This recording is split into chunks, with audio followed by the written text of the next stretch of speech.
Hello everyone. Before we start, make sure to like and subscribe to the channel. And leave a comment with where you're from and what time you're watching. That way, YouTube will keep showing you stories just like this one. Now, let's begin. My sister had just given birth to twins when everything started falling apart. It was a Friday in early March 2024, and I remember being on the phone with her, laughing about how she had not slept in 4 days, when my doorbell rang. I was living alone in a 2-bedroom apartment in Albuquerque, New Mexico, working as a project manager for a construction company. At 34, my life had settled into a comfortable routine. Wake up at 6, hit the gym, work until 5, come home to my golden retriever Murphy, and spend most weekends helping my dad restore his old Chevy truck. Nothing exciting, nothing dangerous, nothing that would ever make me think I needed to look twice at strangers or check my locks more than once. The 2 men standing at my door wore dark suits and carried themselves with that stiff posture you see in movies about government agents. I told my sister I would call her back, and I never did finish that conversation the way I intended. The taller one introduced himself as Special Agent Novak, and his partner, a woman with short gray hair and sharp eyes, was Agent Brennan. They asked if they could come inside, and something about the way Brennan scanned the street behind her made me step aside without asking questions. They sat on my couch, declined water, and then Novak pulled out a folder that would change everything I thought I knew about my own life. He explained that the FBI had been investigating a dark web marketplace, one of those sites where people supposedly hire hitmen, though most of them are scams designed to steal cryptocurrency from desperate or deranged customers. A massive data breach had exposed thousands of requests and my name had appeared in one of them. Not as the person hiring, Novak clarified, watching my face carefully. As the target. Someone had uploaded photographs of my apartment building, my car, my morning running route through the park 3 blocks away, and had paid nearly $8,000 in Bitcoin to have me killed. I asked them if this was some kind of joke. Novak opened the folder and spread the photographs across my coffee table, and I felt the room tilt sideways. There was my Subaru Outback parked in its usual spot, taken from across the street. There was the entrance to my building, the potted cactus my neighbor keeps by the door clearly visible. There was me, actually me, walking Murphy through Coronado Park, wearing the blue windbreaker I bought last winter. The angle suggested someone had been sitting on one of the benches near the playground, maybe 50 feet away, pointing a phone or camera directly at me while I threw a tennis ball for my dog. The timestamp on that photo was February 12th, less than a month before the agents showed up at my door. I kept staring at my own face in that image, trying to remember that specific morning, trying to recall if I had noticed anyone watching, but I could not remember anything unusual. That was the worst part. Someone had been close enough to capture the stubble on my jaw, and I had walked right past them without a single alarm going off in my head. Agent Brennan asked me if I had any enemies. The question almost made me laugh, because who actually has enemies outside of crime dramas and true crime podcasts? I told her I could not think of anyone who would want me dead. No bitter ex-girlfriends, no business disputes, no family feuds over inheritance or property. My life was aggressively ordinary. Novak then asked if I had ever used the dark web, ever accessed any illegal marketplaces, ever purchased drugs or weapons or anything else through anonymous channels. I told him no, absolutely not, and I meant it. I barely understood how cryptocurrency worked, let alone how to navigate hidden corners of the internet. He nodded slowly, then explained that the account used to place the hit request had been created using my name, my email address, and the last 4 digits of my social security number. Whoever did this had not just wanted me dead. They had wanted it to look like I had somehow ordered the hit on myself, like some elaborate suicide scheme or insurance fraud that made no sense to anyone, least of all me. The agents stayed for almost 2 hours, asking about my coworkers, my neighbors, my family, anyone who might have access to my personal information. They wanted to know about my daily habits, whether I varied my routine, whether I had noticed anyone following me or any strange vehicles parked near my home. I answered everything as best I could, but my mind kept drifting back to those photographs. The person who took them had been patient. They had studied me, learned my schedule, figured out exactly where I would be and when. This was not some random act by a stranger who picked my name out of a phone book. This was methodical, planned, almost professional in its execution. Before they left, Novak gave me his card and told me to call immediately if anything unusual happened. He also suggested I vary my routine, maybe stay with family for a while, consider installing a security system if I did not already have one. Brennan added, almost as an afterthought, that the marketplace had been a scam. No actual hitmen, just criminals collecting money and disappearing. That should have been reassuring. It was not. I called in sick to work the next day and spent the morning on my laptop, searching my own name obsessively, trying to figure out how someone could have gathered so much information about me. I checked my credit reports for signs of identity theft and found nothing unusual. I scrolled through my social media accounts, Instagram mostly, a Facebook I barely used, looking for anything that might explain how a stranger knew my running route or what time I left for work. My posts were mundane, unremarkable, the kind of content everyone shares without thinking twice. A picture of Murphy at the dog park, a sunset from my apartment balcony, a plate of tacos from my favorite restaurant downtown. Nothing that should have made me a target, nothing that revealed enough about my schedule for someone to track my movements with such precision. By noon, I had convinced myself that maybe this was all connected to a data breach I did not know about, some hacker selling personal information in bulk, and I had simply been unlucky enough to catch the attention of someone unstable.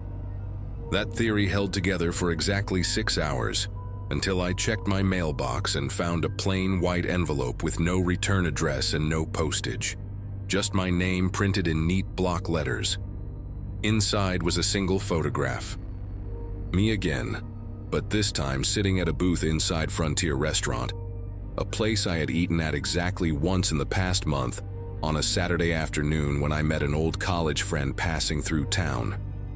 The photo was taken from somewhere near the entrance, probably through the window, and it captured me mid-laugh, a half-eaten burrito on the plate in front of me. On the back of the photograph, someone had written a single sentence in the same neat handwriting. "You should chew slower." I read those words maybe 15 times, trying to make sense of them, trying to understand what kind of person watches a stranger eat lunch and then delivers a cryptic message about chewing speed. My first instinct was to call Agent Novak, and I did, leaving a frantic voicemail because he did not pick up. My second instinct was to walk through my apartment checking every window lock, every door, every possible entry point. Murphy followed me from room to room, wagging his tail like this was some new game, completely unaware that his owner was quietly losing his grip on reality. I barely slept that night, sitting up in bed with the lights on, listening to every creak and groan of the building settling around me. Novak called me back the following morning and asked me to bring the envelope and photograph to the FBI field office downtown. I drove there with the evidence sealed in a plastic bag, checking my rearview mirror every 30 seconds like I expected to see someone tailing me. At the office, Brennan examined the photograph while Novak took notes, both of them wearing that carefully neutral expression that cops and agents must learn in training. They told me they would dust for fingerprints, analyze the handwriting, check security cameras in the area around my apartment building. But I could tell from their voices that they did not expect to find much. Whoever was doing this knew how to avoid leaving traces. Brennan asked me again if I could think of anyone at all, who might have a reason to frighten me like this. An ex-partner, a former friend, a co-worker I might have offended without realizing it. I mentioned a few names, people I had minor conflicts with over the years, but none of them seemed remotely capable of this level of obsession. She wrote down the names anyway and promised to look into them, but her tone suggested she was going through the motions more than expecting a breakthrough. I took 2 weeks off work after that. My boss was understanding when I explained there was a security situation, though I kept the details vague because I did not know how to summarize what was happening without sounding paranoid or crazy. I installed cameras around my apartment, 2 covering the front door, 1 on the balcony. One in the living room pointed at the main entrance. I changed my locks and added a deadbolt. I started parking in different spots each day and taking alternate routes whenever I left the building. Murphy and I stopped going to Coronado Park entirely, instead driving 20 minutes to a different part of town where I could walk him without feeling like prey in an open field. Every stranger became suspicious. The woman reading a book on a bench, the guy in the pickup truck parked across the street, the jogger who passed me twice on the same path. I analyzed faces, memorized license plates, looked for patterns that might reveal who was watching. The paranoia was exhausting, but I could not turn it off, not when I knew for certain that someone out there had documented my life in photographs and decided I was worth $8,000 dead. The second envelope arrived exactly 1 week after the first. Same handwriting, same lack of postage. This time the photograph showed my apartment building at night, taken from the parking lot, with my living room window circled in red marker. The lights were on in the photo, and if I looked closely I could make out the shape of myself standing near the kitchen counter, probably cooking dinner, completely unaware that someone was standing in the darkness below with a camera aimed at my home. The message on the back read, "New locks won't help." I remember sitting on my kitchen floor after reading that, my back against the cabinets, trying to breathe through the tightness in my chest. This person had been there. They had stood in my parking lot, maybe 100 feet from where I was at that moment, and they knew I had changed my locks. That meant they were still watching, still paying attention to every adjustment I made. The cameras, the new deadbolt, the varied parking spots, none of it mattered because they were always close enough to notice. I called Novak again and he answered this time, his voice tired and apologetic. The fingerprint analysis had come back empty. The security cameras near my mailbox had been angled wrong, capturing nothing useful. They were still investigating, he assured me, but there was nothing new to report. I decided I could not stay in that apartment anymore. My dad lived about 40 minutes outside the city, in a small house on 3 acres of land, with good sight lines, and a German shepherd named Duke who barked at anyone who came within 50 feet of the property. I packed a bag, loaded Murphy into the car, and drove out there on a Sunday afternoon, telling myself it was just temporary, just until the FBI figured something out or the stalker got bored and moved on to someone else. My dad did not ask too many questions when I showed up, just handed me a beer and said I could stay as long as I needed.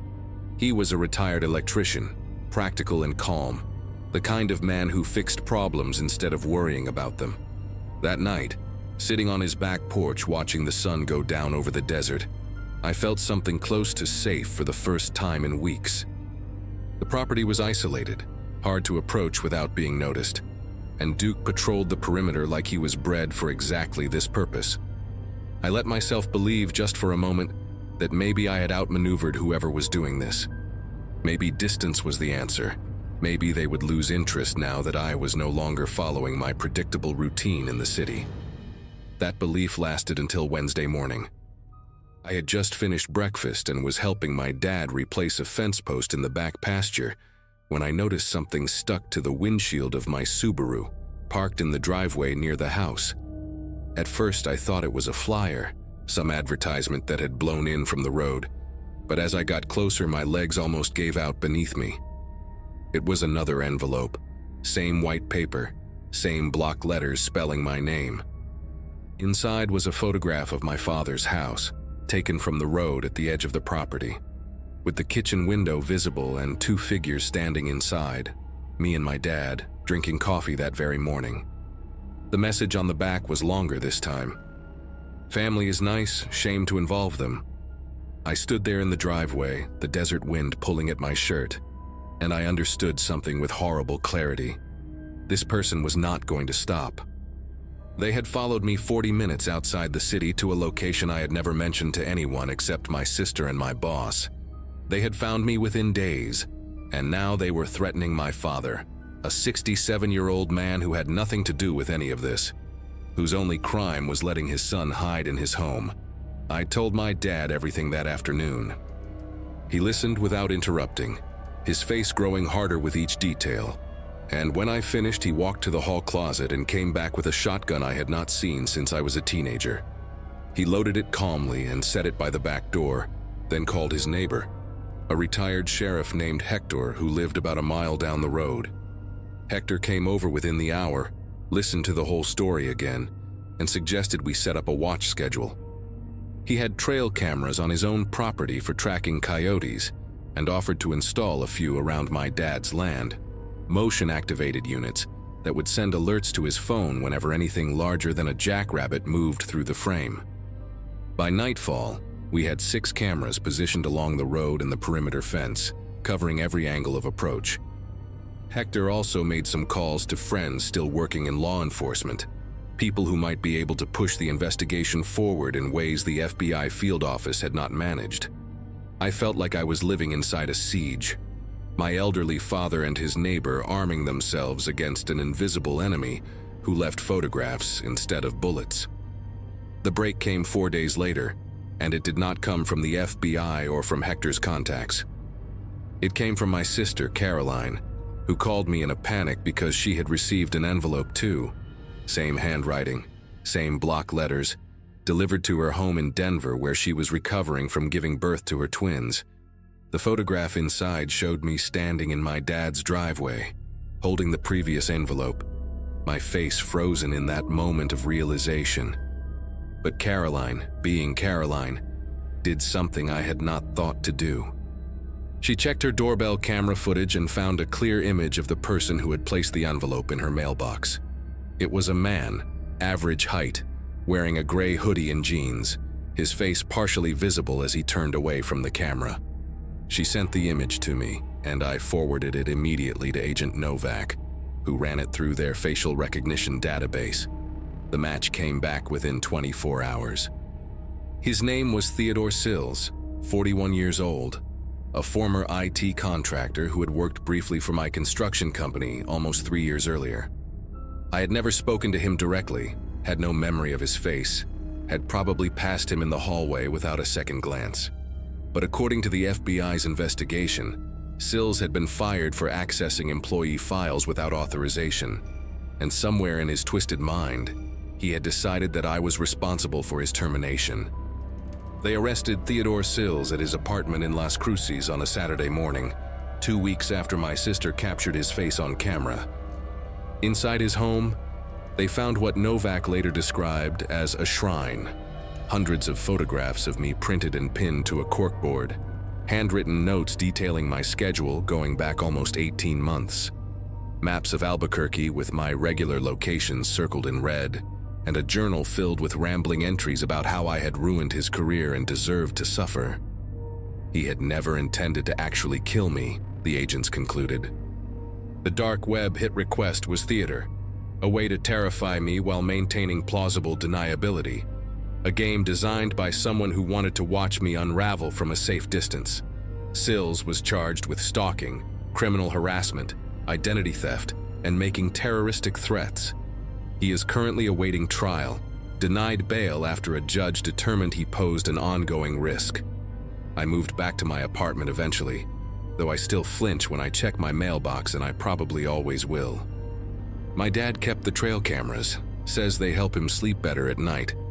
Caroline installed a security system and taught her husband how to check the footage every evening before bed.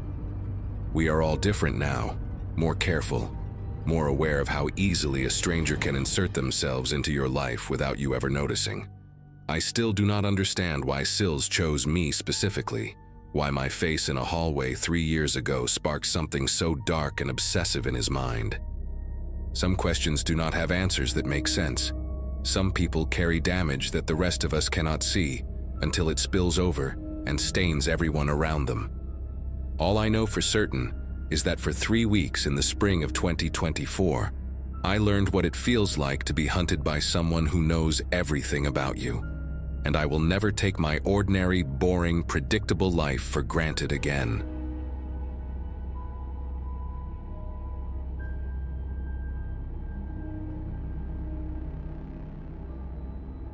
Curiosity has always been my worst trait.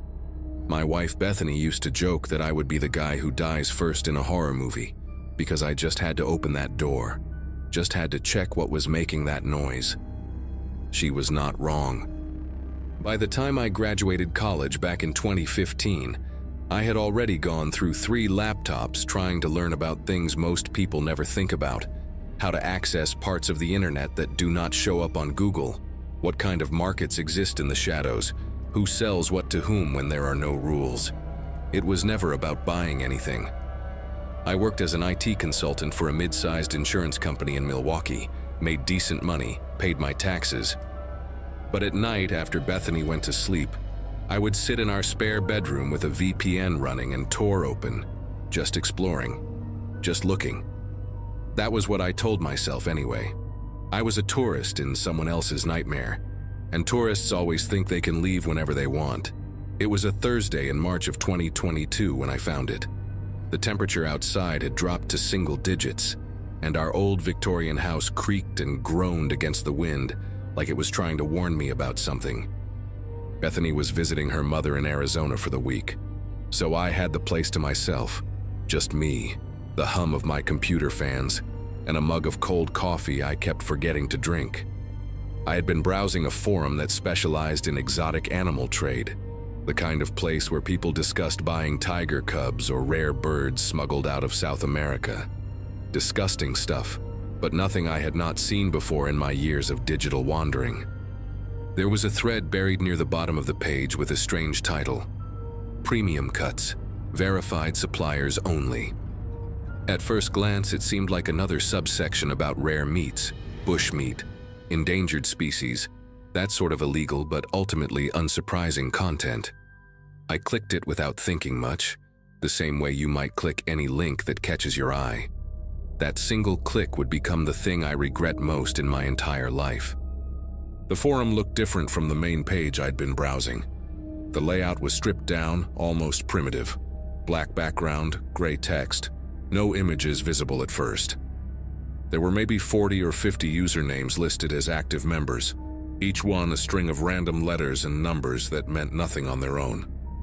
The first few posts seemed to confirm my initial assumption. People discussing the logistics of shipping product across state lines, debates about the quality of different cuts, complaints about delivery times and packaging. Someone with the username X7R4N mentioned that their last shipment from the farm in Nevada had arrived in poor condition, and another user responded with advice about temperature control during transit. I scrolled through these conversations with the detached interest of someone watching a documentary about a world they would never enter. These people were criminals, sure, but they were just poachers and smugglers dealing in animal parts. Sad and illegal, but not exactly shocking. Then I noticed the way they talked about weights and measurements, and something in my chest began to tighten. The weights were wrong for animals. Someone requested a young female, preferably under 90 pounds, healthy teeth. Another user offered 2 males, early development stage from the Midwest collection point. A moderator posted guidelines about how to photograph inventory without showing identifying features, and specified that faces should be obscured but body conditions should be visible for quality assessment. I read those words 3 times before my brain allowed me to understand what they actually meant. These people were not talking about animals. They were not talking about exotic meats or bushmeat, or anything that had ever walked on 4 legs. I pushed back from my desk so hard that my chair slammed into the wall behind me. My mouth had gone completely dry, and I could hear my own heartbeat pounding in my ears like a drum that someone was playing too fast. I wanted to close the browser. I wanted to shut down my computer and go downstairs and watch television and pretend I had never seen any of this. But I did not do any of those things. Instead, I kept reading. There was an archived section of the forum that contained posts dating back several years. The moderators had organized everything into categories with labels that made my stomach churn. Available inventory, successful deliveries, supplier reviews, and one folder simply titled Retired Stock. I clicked on the archives with the kind of compulsion that I imagine drives people to look at car accidents on the highway. You know you should not. You know it will haunt you. But some part of your brain needs to see it anyway. The oldest posts used even more coded language than the recent ones, referring to livestock and breeding potential and shelf life. But as I read through months and months of conversations, I started to recognize patterns. Suppliers talked about acquisition costs in certain geographic areas. They mentioned that product from rural regions was easier to obtain than from cities because fewer people noticed when someone went missing. One user with the handle Farmhand61 complained that the young ones from the foster system were becoming harder to source because of increased oversight. I felt bile rising in my throat as I read that sentence, and I had to close my eyes for a full minute before I could continue. The thing that finally broke something inside me was a photograph. Most of the images on the forum were blocked or deleted, replaced with text that said, "Image removed for security." But in one archived thread from 2018, someone had posted a picture that the moderators had apparently missed. It showed a room with concrete walls and a drain in the floor, the kind of industrial setup you might see in a meat processing plant. There were no people in the photograph, nothing explicitly violent or graphic. Just that empty room with its harsh fluorescent lighting and a metal table in the center, positioned directly over the drain. The table had leather straps attached to its sides. Below the photograph, a user had commented, "New facility looking clean. Should increase processing capacity by 40% this quarter." I stared at that image until my vision blurred, trying to convince myself that it could be something else, anything else. A veterinary clinic, a butcher shop, some kind of legitimate industrial space that just happened to look like a scene from my worst nightmares. But I knew what I was looking at. I knew exactly what that room was designed for, and I knew that real human beings had been brought there against their will. I should have stopped there. I should have taken screenshots, contacted the FBI, and walked away from my computer forever. But something else had caught my attention in the archived threads, references to specific locations and dates that seemed too detailed to be random. A user called Transit9 had posted about a pickup near a truck stop outside of Tucson in November of 2017.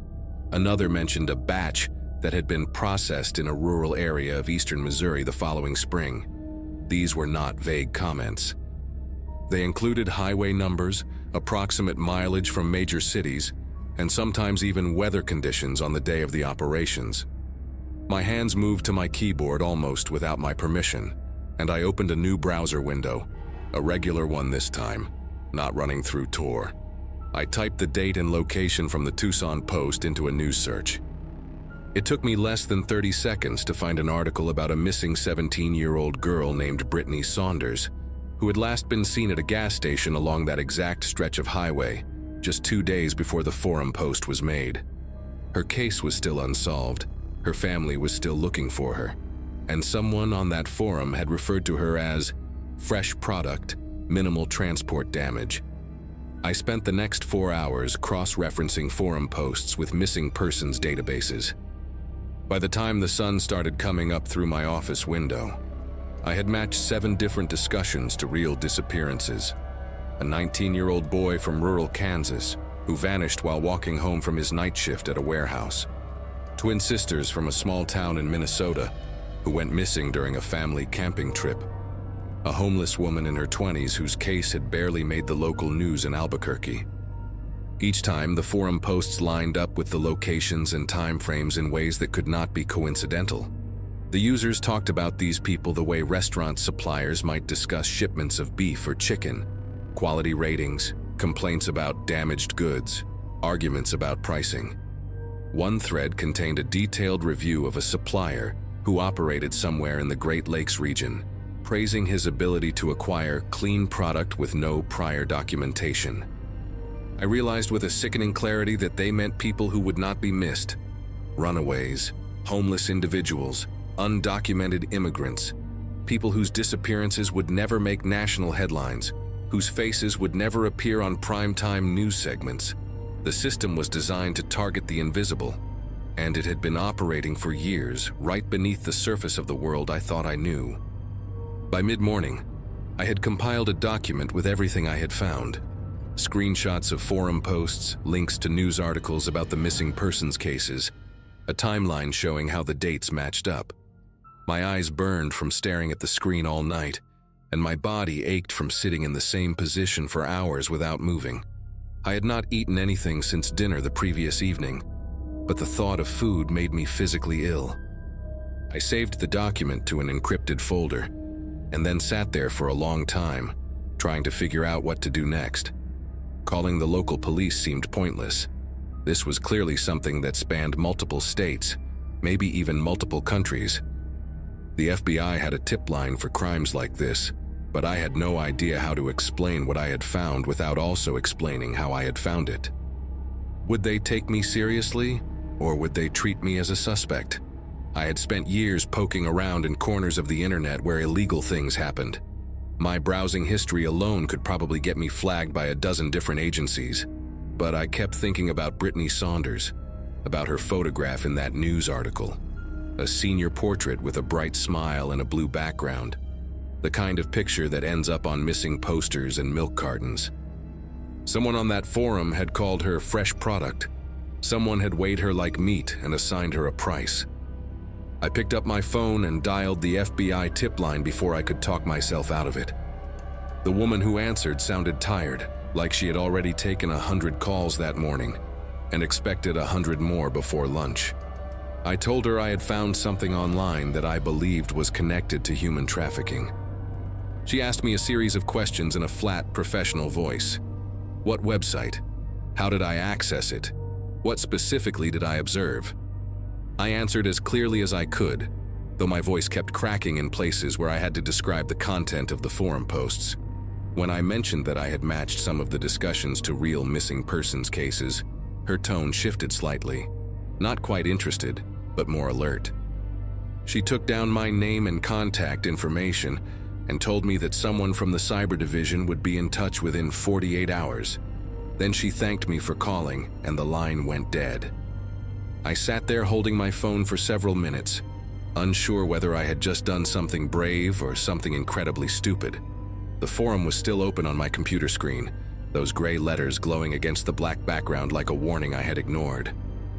I closed the browser without looking at it again and went downstairs to make coffee, my legs unsteady beneath me like I had just stepped off a boat after weeks at sea. The FBI did call back, though it took them 5 days instead of 48 hours. A man named Special Agent Thornberry asked me to come to their field office in downtown Milwaukee to give a formal statement and hand over the files I had compiled. I spent 3 hours in a gray room with fluorescent lights, answering questions from 2 agents who treated me with a mixture of professional courtesy and barely concealed suspicion. They wanted to know how I had accessed the forum, what other dark websites I had visited, whether I had ever purchased anything illegal online. I answered everything truthfully, including the parts that made me look bad. When I finally showed them my document, the matched cases, the timeline, the screenshots, their expressions changed. Agent Thornberry leaned forward and studied my laptop screen for a long time without speaking. His partner, a woman with short gray hair and reading glasses, excused herself from the room and did not come back for almost an hour. When she returned, she told me that some of the information I had found corroborated details from an ongoing investigation that I was not authorized to know about. She could not tell me anything more, but she thanked me for coming forward and said that my materials would be extremely valuable. I left the FBI building feeling hollow, like someone had scooped out my insides and replaced them with cold air. 3 months later, I saw a news story about a federal raid on a compound in rural Nebraska. 17 people were arrested and charged with various crimes related to human trafficking, kidnapping, and conspiracy to commit murder. The article did not mention anything about a forum or the dark web, and it did not reference any of the specific cases I had found in my research. But one of the photographs showed officers escorting a man in handcuffs, whose face was partially obscured by a jacket pulled over his head.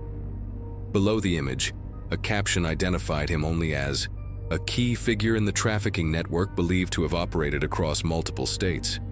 I stared at that photograph for a long time, wondering if he was one of the usernames I had seen on the forum, Farmhand 61, or Transit 9, or any of the others who had discussed human beings like cuts of meat. I never found out for certain. The FBI never contacted me again after that initial meeting, and I never tried to access that forum or anything like it ever again.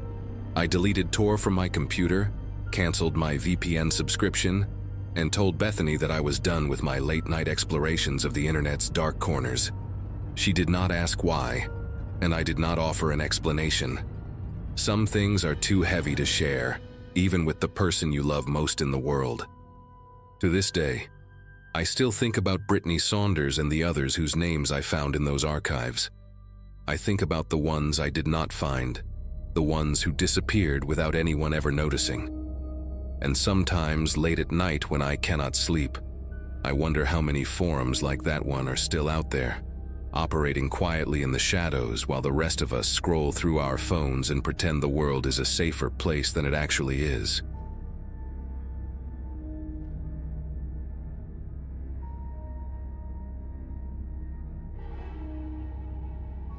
My buddy Owen and I had just finished our junior year in the cybersecurity program at a small college in Michigan when we came up with what we thought was a brilliant idea for our summer research project. We were both 23, way too confident in our own cleverness, and completely obsessed with studying how criminals operated online. The plan was simple. We would create a fake service on the dark web, something that offered vague problem solving for people who needed things handled discreetly. We figured we would attract a bunch of scammers trying to scam us, maybe some curious people poking around, and we could document the whole thing for a paper on criminal psychology and online behavior. Owen had the technical skills to set up the hidden service, and I handled the writing, creating this mysterious persona that promised results without ever specifying what kind of results. We thought we were so smart, two kids playing pretend in a world we did not actually understand. We launched the site on a Saturday morning in June 2023, sitting in Owen's cramped apartment with the blinds closed and energy drinks scattered everywhere. The interface was deliberately minimal, just a black background with white text, a contact form, and a Bitcoin wallet address. We called it The Fixer because it sounded generic enough to attract attention without being too specific. For the first 3 days, nothing happened. We got a couple of spam messages, one guy asking if we sold drugs, and someone who just typed random letters into the form. Owen and I joked about how anticlimactic the whole thing was, how we had built this elaborate trap and caught nothing but bots and teenagers. We were actually considering shutting it down and pivoting to something else when the first real message came through on Tuesday night. I remember Owen calling me over to his laptop, his voice different than usual, and when I read what was on the screen, neither of us said anything for a long time. The message was detailed in a way that made my throat tighten. Someone with the username NeedHelp99 had written 3 paragraphs about a woman named Jennifer Ashworth who lived on Crescent Drive in a town called Millbrook, Pennsylvania. The message included her daily schedule, what time she left for work, what car she drove, a silver Toyota Camry, and the fact that she lived alone with a small dog. The person writing wanted to know our rates for making her go away permanently, and emphasized that payment would not be an issue. They had already sent $500 worth of Bitcoin to our wallet as a show of good faith, asking us to confirm receipt and provide further instructions. Owen and I just stared at each other. This was not some edgy teenager trying to be scary. This was someone who had done research, who had watched this woman, who had real money to spend. The Bitcoin was already sitting in our wallet, and suddenly our little academic experiment felt like a weight pressing down on my chest. We did not sleep that night. Owen wanted to shut everything down immediately, delete the site, abandon the wallet, pretend none of it ever happened. But I kept thinking about Jennifer Ashworth, this random woman in Pennsylvania who had no idea that someone out there wanted her dead badly enough to pay for it. We looked her up, and she was real. I found her on social media in under 5 minutes. A dental hygienist in her early 40s who posted pictures of her garden and her terrier named Biscotti. She had a sister in Philadelphia and liked to comment on local news articles. This was an actual human being with a life, and someone had just paid us money to end it. The weight of that realization was unlike anything I had ever felt. We were not researchers anymore. We were not clever college kids running an experiment. We were two idiots who had stumbled into something genuinely dangerous, and we had no idea what to do next. Owen suggested we just ignore it, let the message sit there unanswered, and maybe the person would give up and move on.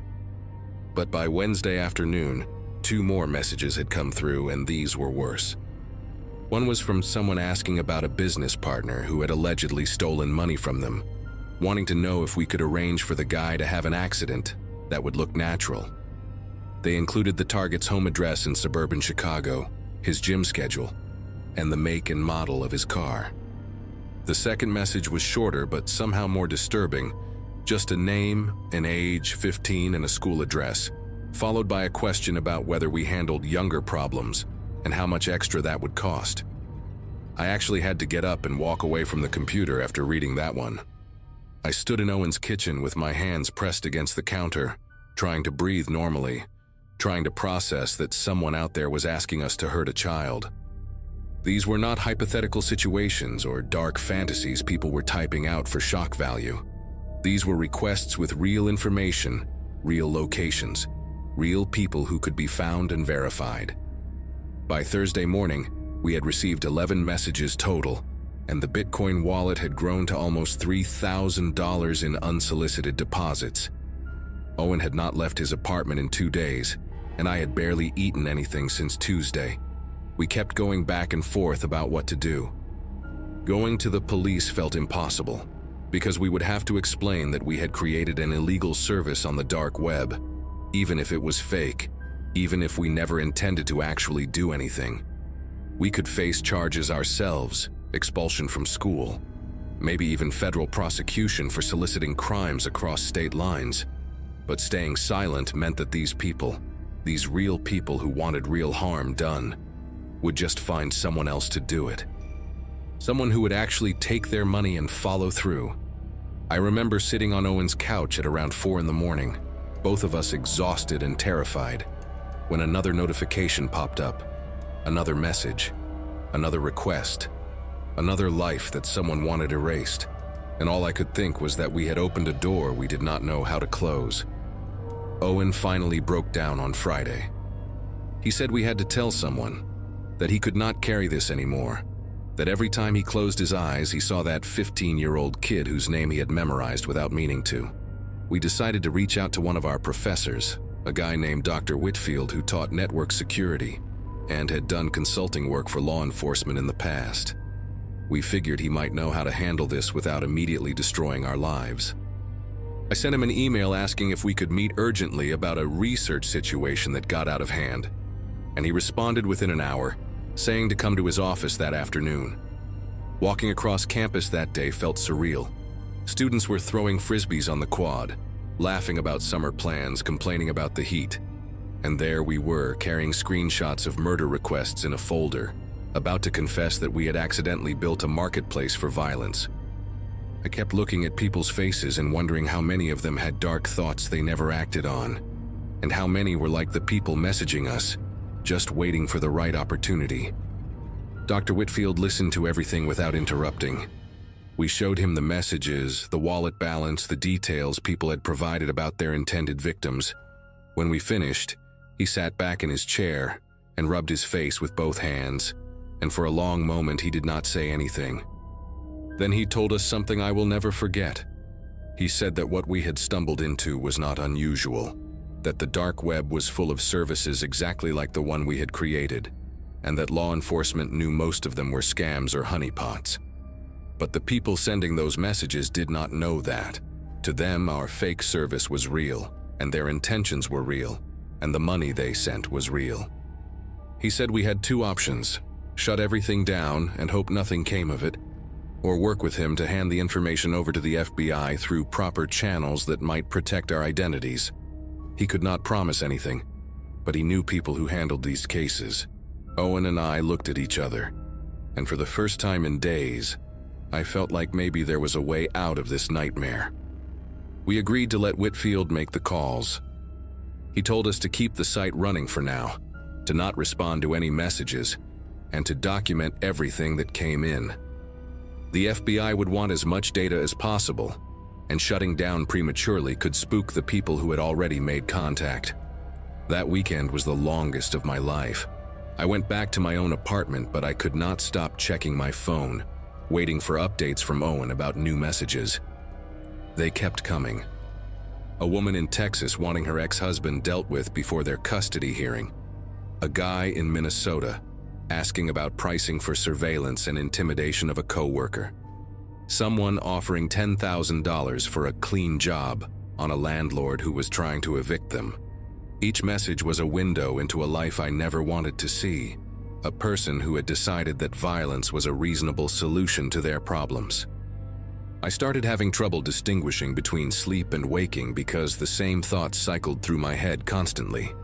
How many of these people would actually go through with something if they found a real service? How many already had?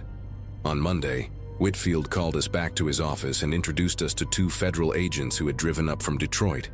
They were calm and professional, not at all what I expected, and they treated us more like witnesses than criminals.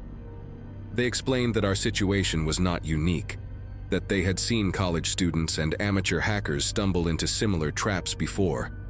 What mattered now was cooperation. They took copies of everything: the messages, the wallet addresses, the server logs that Owen had meticulously kept.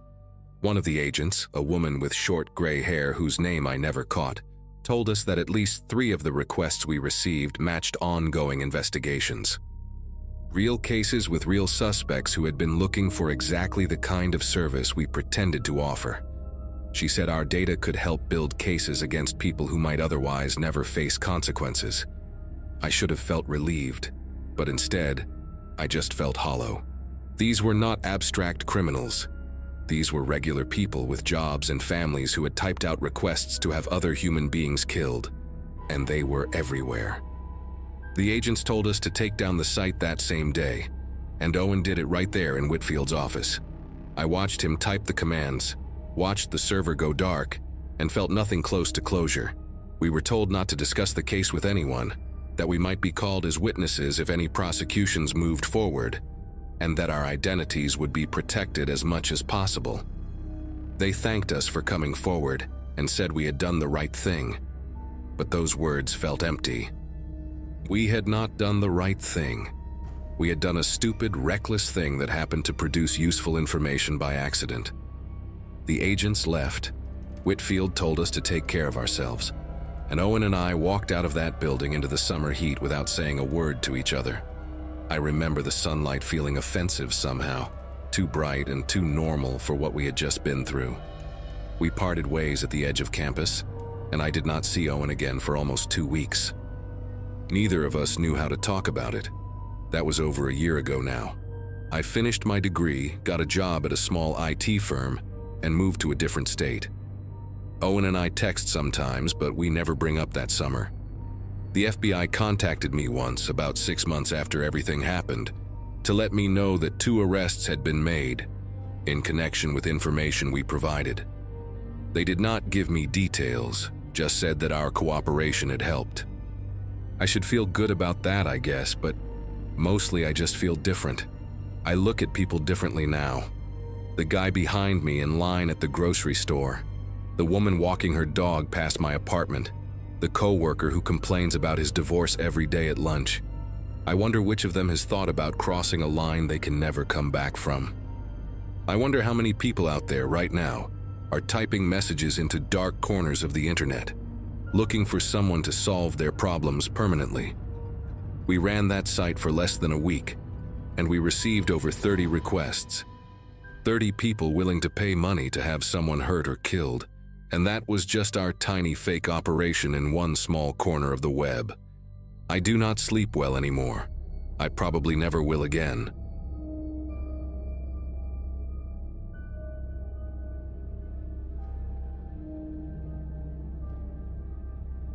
Most people my age spend their evenings watching television or scrolling through Facebook, but I have always been drawn to the forgotten corners of the internet.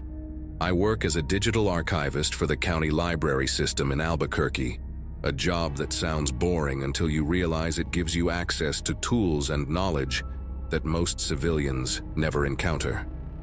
My daughter left for college in Arizona back in 2018, the same year my husband started traveling 3 weeks out of every month for his consulting firm, and suddenly, I had more empty hours than I knew what to do with. That was when I taught myself to navigate the deep web. It began as professional curiosity. I was trying to recover old community forums that had disappeared when their servers went offline, preserving digital history that would otherwise be lost forever. I learned how to use Tor, how to read onion addresses, how to trace the ghosts of websites through mirror sites and archive services. My co-workers joked that I was becoming obsessed. They had no idea how right they were. On a Wednesday night in early March, I found something that I cannot stop thinking about even now, months later. I had been following a trail of dead links for hours, starting with an old photography forum from 2004 and bouncing between archive mirrors until I barely remembered where I had begun. That was when the page loaded, a personal blog that looked like it belonged to another era entirely. Plain white background, Times New Roman font, no header images or sidebars or any of the things modern websites have. The URL was a meaningless string of letters and numbers, the kind that gets auto-generated when someone does not bother choosing a real address. What caught my attention was the date on the most recent post, just 3 weeks earlier. Everything about the site screamed early 2000s, yet someone was still updating it. The post was titled, "Lessons from February," and I assumed it would be the usual self-help nonsense or amateur creative writing. I scrolled down and started reading, and within 30 seconds I felt my entire body go rigid in my chair. The writing style was fragmented, almost stream of consciousness, like someone jotting down thoughts without any intention of making them coherent. The first entry talked about mistakes and lessons learned, phrases that seemed innocent enough on their own. But the context was all wrong. The author wrote about someone who did not cooperate and how frustrating that had been, how it had forced a change in plans. There were references to timing, to patience, to the importance of observation. Between the blocks of text, there were photographs, not of people but of objects. A single house key on a wooden table labeled with a date and the words, "Riverside Drive, unsuccessful." A pair of running shoes, white with pink laces, photographed on what looked like a garage floor, labeled November 14th, Cedar Hills Park. A silver bracelet with a small charm in the shape of a butterfly, resting on a dark surface I could not identify, labeled only with a date from January. I kept scrolling, my mouth dry, telling myself there had to be an innocent explanation. Maybe this was some kind of art project, a fictional horror blog meant to unsettle visitors. People create things like that all the time. But the deeper I went, the harder it became to convince myself this was fiction. The entries spanned almost 2 years, and they followed a pattern that made my skin prickle. The author would write about watching someone, learning their schedule, noting when they left for work and when they came home. Then there would be a gap of a few weeks, followed by a post about what went wrong or what went right. The language was clinical, detached, like someone reviewing their own performance. She was more alert than expected, had to abort. The window was a better access point than the door. Next time I need to account for neighbors who keep irregular hours. And always, there were photographs of objects. Jewelry, keys, shoes, a hairbrush, a coffee mug with a logo I did not recognize. Each one tagged with a date and a location. I found myself breathing faster, my pulse hammering in my temples. I grabbed a notebook from my desk and started writing down every location mentioned, every date, every detail I could extract from those cryptic entries. I needed to prove to myself that this was fake, that none of it matched anything real. It took me less than an hour to find the first match. One of the entries from October mentioned a location called Ridgecrest Avenue, a name I did not recognize, but that sounded local enough to search. I typed it into a regular browser along with the word "missing" and the year, and the results made me push back from my desk so hard my chair nearly tipped over. A woman named Felicity Dunn had disappeared from Ridgecrest Avenue in October of the previous year. She was 26 years old, a veterinary technician, last seen leaving her apartment complex around 7 in the morning. Her car was found parked at a trailhead 15 miles outside of town, but she was never located. The case was still open.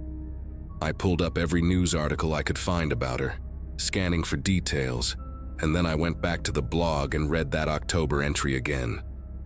The author mentioned watching someone who walked a small dog every evening, someone who kept her blinds open, someone who drove a dark blue sedan.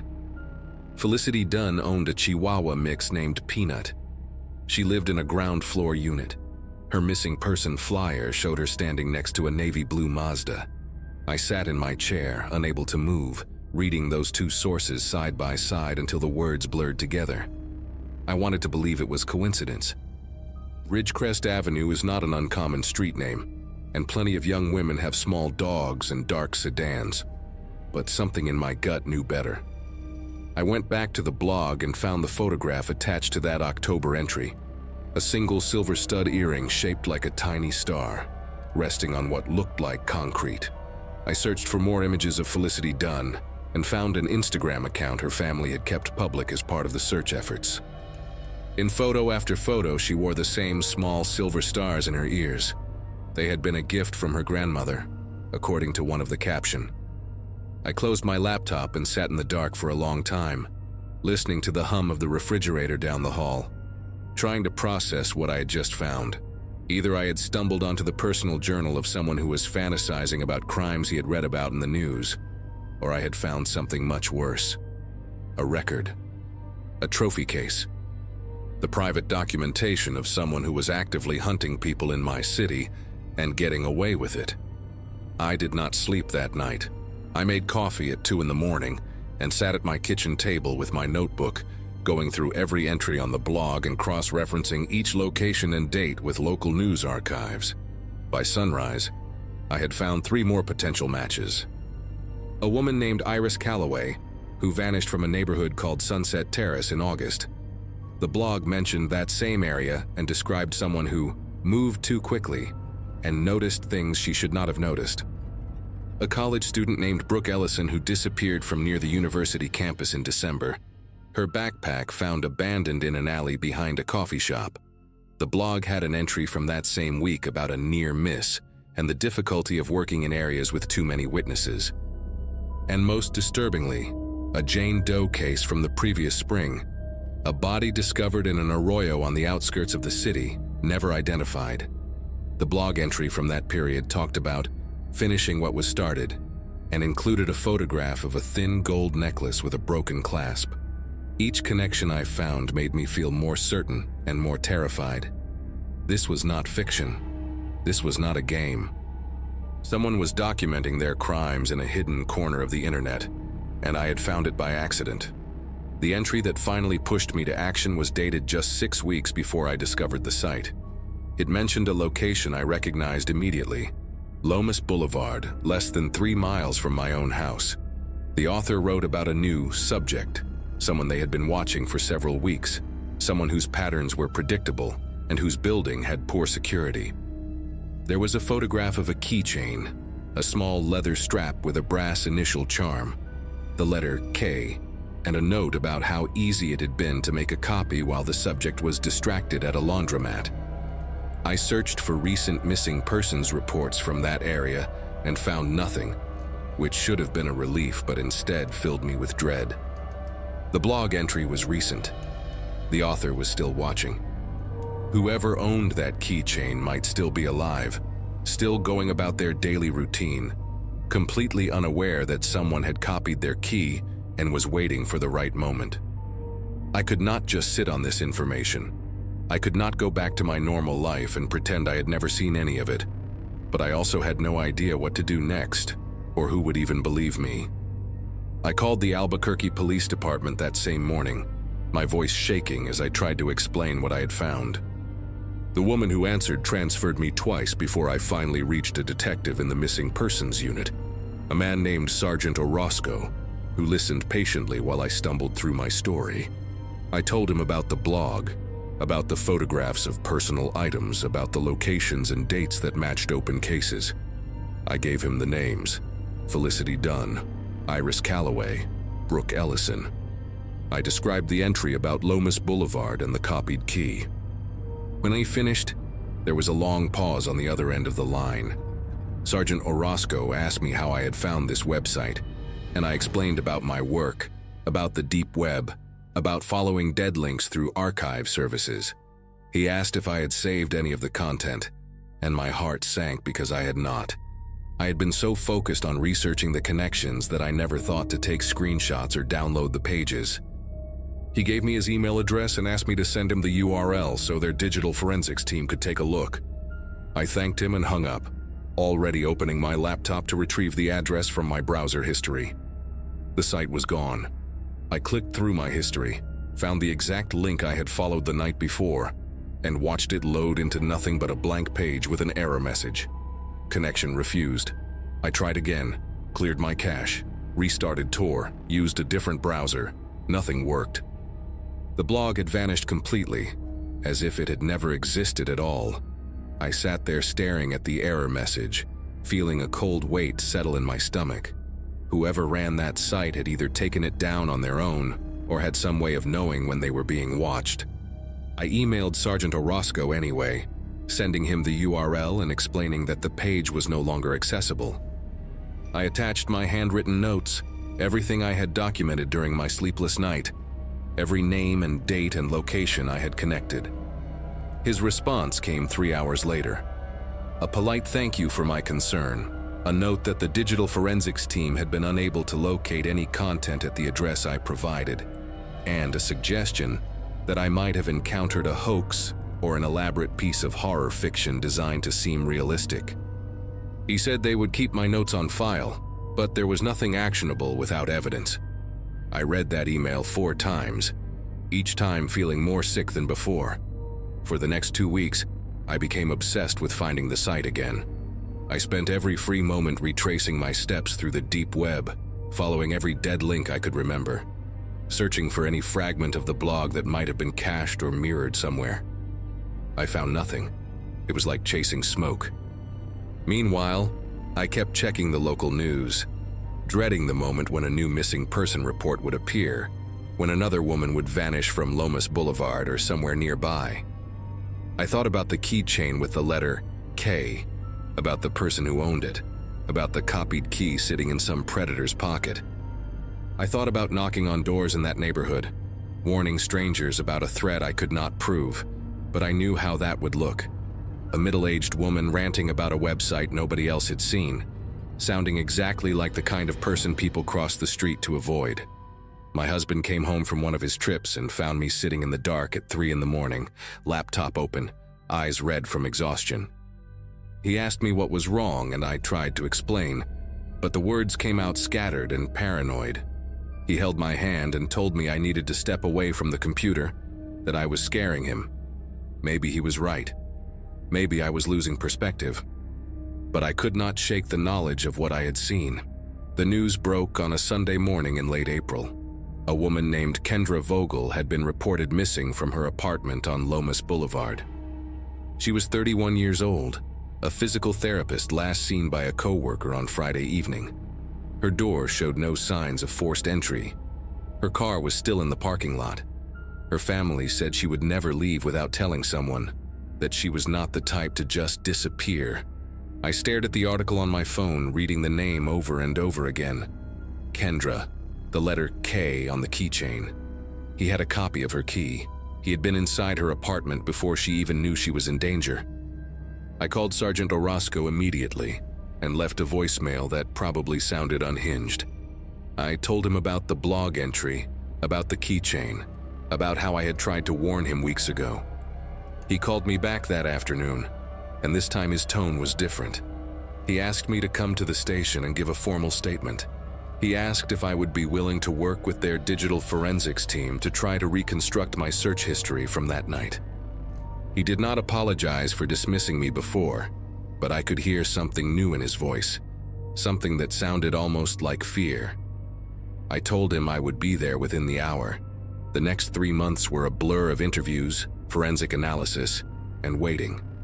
The police tech team managed to recover fragments of my browsing history, enough to confirm that I had accessed something on the deep web that night, though the actual content of the site remained unrecoverable. They cross-referenced my notes with their case files and found details that had never been released to the public. The specific location where Felicity Dunn's earring had been found, the broken clasp on the Jane Doe's necklace, the exact time window when Brooke Ellison had last been seen. I had no way of knowing those things unless I had seen them somewhere, and the only place I could have seen them was that blog. Sergeant Orozco stopped treating me like a nuisance and started treating me like a witness. They brought in FBI consultants who specialized in online predators, people who understood how criminals use the dark web to document and share their activities. One of them, a woman with gray hair and tired eyes, told me that what I had stumbled onto was not unique. There were others out there, hiding in plain sight on forgotten corners of the internet, keeping records that no one would ever find unless they got very lucky or very unlucky. She said I was the first credible lead they had found in years. That did not make me feel any better. Kendra Vogel was found in early July, alive, in a storage unit on the edge of the city. A neighbor had reported a strange smell coming from the facility, and when police investigated, they found her dehydrated, malnourished, but breathing. She had been held there for almost 2 months. The man who took her was a 43-year-old electrician named Russell Embry, someone with no prior criminal record, someone who had lived in Albuquerque his entire life without attracting any attention. They caught him because he made a mistake. He used a credit card registered to his real name to pay for the storage unit, a lapse in judgment after years of careful planning. When they searched his house, they found a laptop with an encrypted partition containing hundreds of photographs, journal entries, and detailed notes about women he had watched, approached, and in some cases taken. The blog I had found was just one of several he maintained, rotating between addresses, deleting and recreating them whenever he sensed scrutiny. He had been doing this for over a decade. Felicity Dunn, Iris Calloway, Brooke Ellison. They found evidence connected to all of them. Some of them they found remains. I try not to think about that part too much. Russell Embry is currently awaiting trial on multiple counts of kidnapping, assault, and murder. The prosecutors say it will take years to work through all the evidence, to identify every victim, to build cases strong enough to ensure he never sees the outside of a prison again. Kendra Vogel survived, but from what I have heard, she moved out of state and does not speak to anyone about what happened to her during those 2 months. I understand that. Some experiences change you in ways that words cannot capture. I still work at the library, still spend my evenings cataloging old documents and preserving digital history, but I do not explore the deep web anymore. I cannot bring myself to open Tor or follow dead links or wonder what might be hiding just beyond the reach of normal search engines.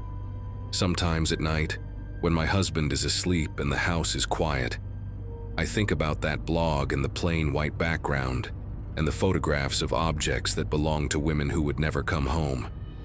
I think about how close I came to dismissing it as fiction, how easily I could have clicked away and never thought about it again.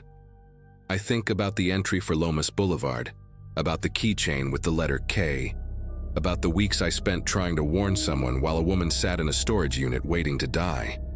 The FBI agent told me I helped save a life, and maybe that is true. But I also know that I found that site by accident, that Russell Embry had been operating for over 10 years before anyone stumbled onto his records, and that there are others out there just like him, patient, careful, invisible, keeping their own journals in the forgotten corners of the internet, waiting for someone to make a mistake. I check my locks 3 times every night now. I installed cameras on every door, and I never, ever leave my blinds open after dark.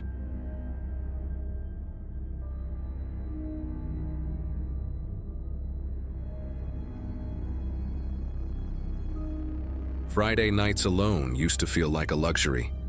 Ben, my husband, was away at a work conference until Sunday, and I had the whole house to myself at the end of Oakdale Drive, a quiet cul-de-sac in a small Michigan town where the most exciting thing that happens is someone getting a new mailbox. I had finished my shows, scrolled through every app on my phone, and was on my second glass of Cabernet when I remembered something my coworker Stephanie mentioned during lunch that week. Her brother had apparently been exploring the deep web and found some disturbing forums there. She made it sound like this forbidden corner of the internet that regular people never see.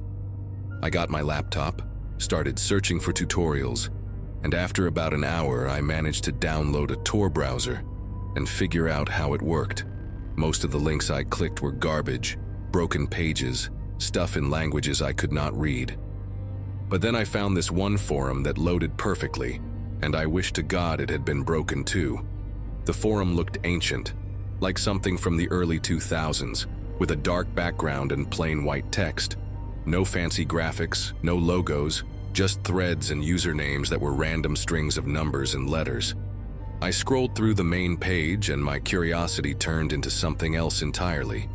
There were threads about things I do not even want to type out. Discussions about surveillance techniques on specific people, complete with photos that were clearly taken without consent. Guides on how to find personal information from social media profiles. One thread had a list of home addresses matched with daily routines of the people who lived there. I felt sick, but I kept scrolling, the way you cannot look away from a car accident. I spent maybe 15 or 20 minutes reading before I finally closed the browser, deleted it from my computer, and tried to convince myself that what I had just seen was probably fake, some kind of elaborate dark joke by edgy teenagers. I poured another glass of wine and told myself I was being paranoid. It could not have been more than 10 minutes after I closed everything. I was in the kitchen rinsing my wine glass when my phone buzzed on the counter. I figured it was Ben checking in or maybe Stephanie sending some meme, so I picked it up without thinking. The message came from a number I did not recognize, no name attached, just a string of digits with an area code I had never seen before. There was no text, just a photo. I tapped on it and my whole body went cold. It was the front of my house. My house. Taken from the street maybe 20 feet from the curb, showing the porch light on and my car in the driveway. The angle was slightly tilted, like someone had snapped it quickly while walking by. I stood there staring at my phone for what felt like a full minute, trying to come up with some logical explanation.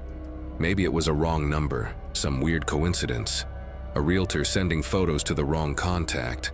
But then the second message came through. 3 lights on inside. Kitchen, living room, upstairs bathroom. That was all it said. I read it twice because my brain refused to process what I was seeing. I looked up from my phone and realized the message was accurate. The kitchen light above my head was on. The living room lamp behind me was on. And I had left the bathroom light on upstairs when I came down earlier. Whoever sent this was not guessing. They were watching my house right now, at this exact moment, counting which windows were lit up from the outside. I felt my legs go weak and I grabbed the edge of the counter to steady myself.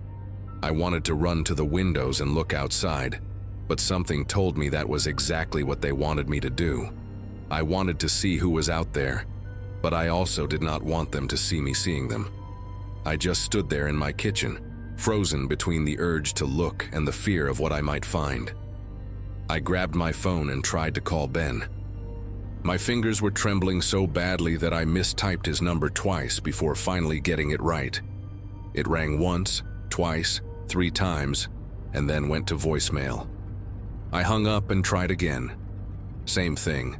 I sent him a text that probably made no sense, something like, "Call me now, someone outside the house, please call me." Then I tried 911.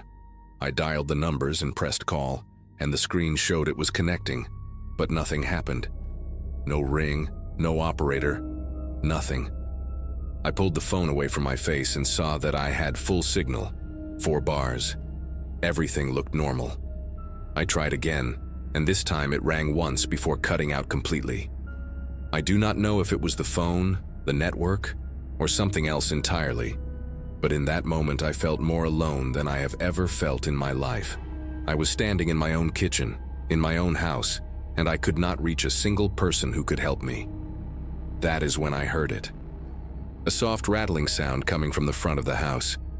It was subtle at first, almost like the wind pushing against the door, but then it got more deliberate. Someone was testing the handle. Not knocking, not ringing the bell, just slowly turning the knob back and forth to see if it would open. I held my breath and listened. The sound stopped for a few seconds, then started again. Turn, pause, turn, pause. Like they were being patient about it, checking if anyone would react. I backed away from the kitchen toward the hallway, trying to remember if I'd locked the door when I came home. I always lock the door. I always do. But in that moment, I could not remember, and the doubt was enough to make my chest tighten until I could barely breathe. The rattling stopped again, and the silence that followed was somehow worse than the sound itself. My phone buzzed in my hand and I nearly dropped it. Another message from the same unknown number. This one had no photo, just text. You should not have visited.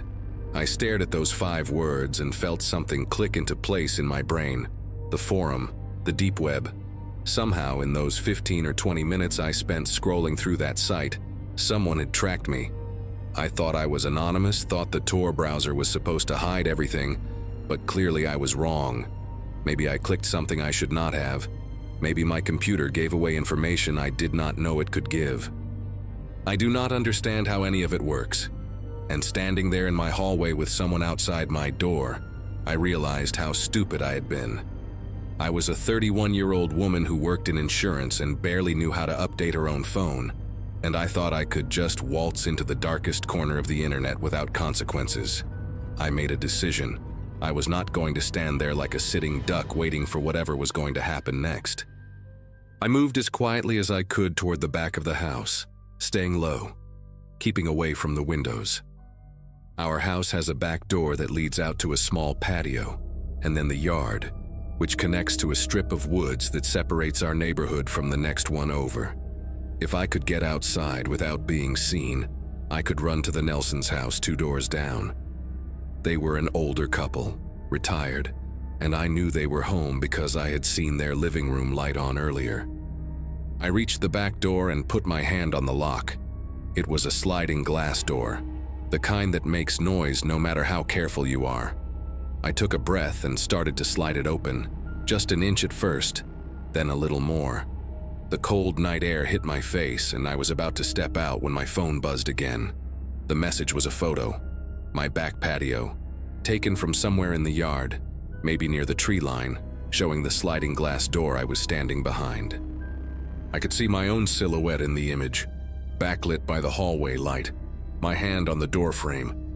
The photo had been taken seconds ago. I slammed the door shut and locked it, then stumbled backward and fell against the kitchen island. They were not just at the front of the house, they were everywhere. Watching the front, watching the back, taking photos and sending them to me like some kind of sick game. I crawled across the kitchen floor until I was in the corner between the refrigerator and the wall, the only spot in the house where no window could see me. I pulled my knees up to my chest and sat there shaking, my phone clutched in both hands. I tried 911 again. This time it connected. A woman's voice answered, calm and professional, asking what my emergency was.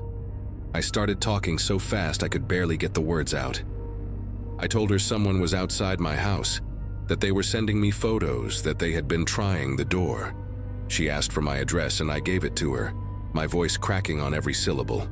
She told me to stay on the line, that she was dispatching a unit to my location, that officers would be there in approximately 8 minutes. 8 minutes. Sounds like nothing when you say it out loud, but when you are sitting on your kitchen floor with strangers circling your house, 8 minutes feels like 8 hours. I stayed in that corner, pressed against the cold tile, listening to every creak and groan the house made. The dispatcher kept talking to me, asking if I could hear anything, if anyone was trying to get in. I told her about the front door, about the rattling. She told me to stay away from the doors and windows, to keep the lights on so the officers could identify the house. I remember thinking that the lights were exactly what had given me away in the first place, but I did not argue. I just sat there and waited, counting the seconds in my head. The police arrived in 7 minutes, not 8. I heard the sirens first, distant and getting closer, and then the flash of red and blue lights through the kitchen window. 2 patrol cars pulled up in front of the house and 4 officers got out. I stayed on the line with the dispatcher until one of them knocked on the front door and announced himself. I got up on shaky legs and walked to the door, checked through the peephole to make sure it was really a uniform, and opened it. The officer was a tall guy, maybe in his 40s, with a calm face that made me feel like everything was going to be okay. I told him what happened, showed him the messages on my phone, pointed toward the backyard where the last photo had been taken.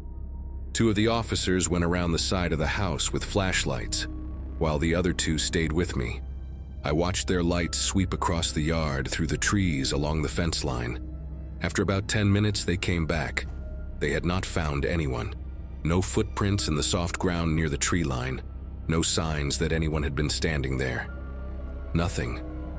The officer who stayed with me, his name tag said Briggs, told me that whoever had been out there must have left when they heard the sirens. He said these things sometimes happen, that there are people who get a thrill out of scaring others, and that the connection to the forum I visited was probably not a coincidence. He explained that some of those sites have ways of tracking visitors that most people do not know about, scripts that can pull your IP address even through a VPN if you are not careful. He asked if I had clicked on anything, downloaded anything, and I told him I did not think so, but I was not sure. He took down all the information, made copies of the messages and photos from my phone, and told me they would look into it. He also suggested I stay somewhere else for the night, maybe with a friend or family member, just to be safe. I called Ben again, and this time he picked up. I could barely explain what happened without crying. He said he would leave the conference first thing in the morning and drive straight home. I spent that night at the Nelsons' house, sitting in their guest room with the lights on, unable to sleep. Ben got home the next afternoon and we went through the house together, room by room, checking every lock, every window, every corner. Nothing was disturbed. Nothing was missing. It was like that night had never happened, except for the photos still saved on my phone and the police report with my name on it. The detective assigned to the case called me twice over the following weeks, but he never had any real updates. The phone number that sent the messages was traced to a burner, purchased with cash somewhere in Chicago, already deactivated by the time they looked into it. The photos had no metadata, no GPS coordinates, nothing that could tell them where they came from or who took them. The forum I visited was gone too. I tried to find it again a few days later, just to show Ben what I had seen, but every link led nowhere. It was like it had been erased from the internet completely. The detective said that was common with those kinds of sites, that they appear and disappear all the time to avoid detection. He told me to let him know if anything else happened, but nothing ever did. That was almost 2 years ago. I still live in the same house, still drive down the same street, still wave at the Nelsons when I see them outside. Ben and I got a security system installed, cameras on every corner of the property, motion sensors, the whole setup. I check the footage sometimes, late at night when I cannot sleep, scrolling through hours of empty driveway and still trees. I have never seen anything unusual. No figures standing at the edge of the yard. No shadows moving where they should not be. Whoever was out there that night, whatever they wanted, they got it and moved on. Or maybe they are still watching from somewhere I cannot see, waiting for something I do not understand. I do not know which possibility scares me more. What I do know is that I will never visit a site like that again, and I will never forget how it felt to see my own silhouette in a photo I did not take. Some doors, once you open them, you cannot close. You just have to hope that whatever came through decides to leave on its own.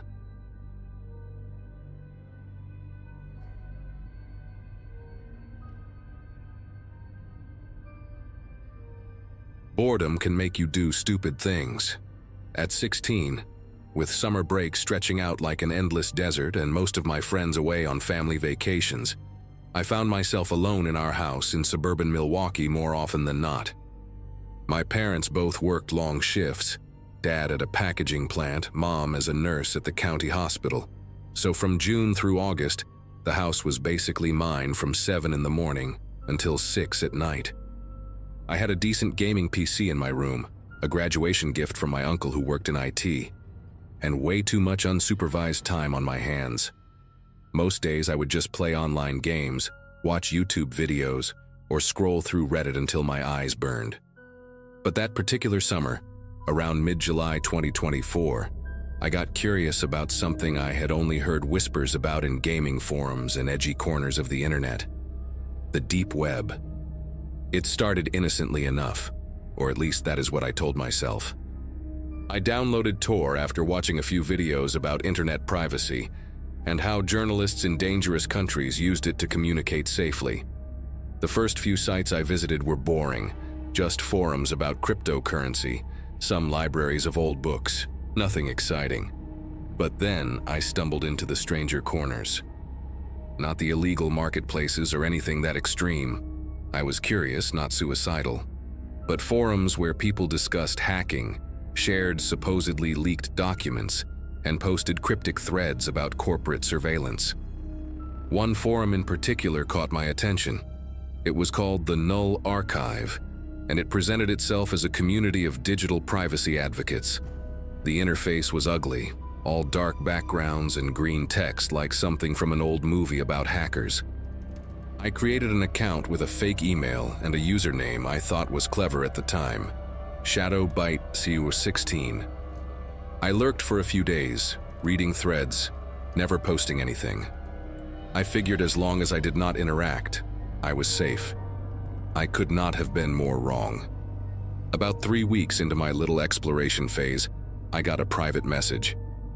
The notification icon turned red while I was scrolling through a thread about VPN vulnerabilities, and my first thought was that it must be some kind of automated welcome message or spam. The username that sent it was adminnull7, and the message itself was short, almost casual in tone. It just said, "You should be more careful, ShadowBite. Your OPSEC is terrible. Check your downloads folder." I remember staring at those words for a full minute, trying to convince myself it was a prank, some kind of hazing ritual the forum did to new members. But something in my gut told me to actually check. I minimized Tor and opened my downloads folder, and there it was. A text file I had never seen before, dated that same day, named helloshadow.txt. I had not downloaded anything. I had not clicked any links. The file had just appeared on my computer like it had always been there. I wish I could say I was smart enough to shut everything down right then, pull the plug on my PC, and never look back.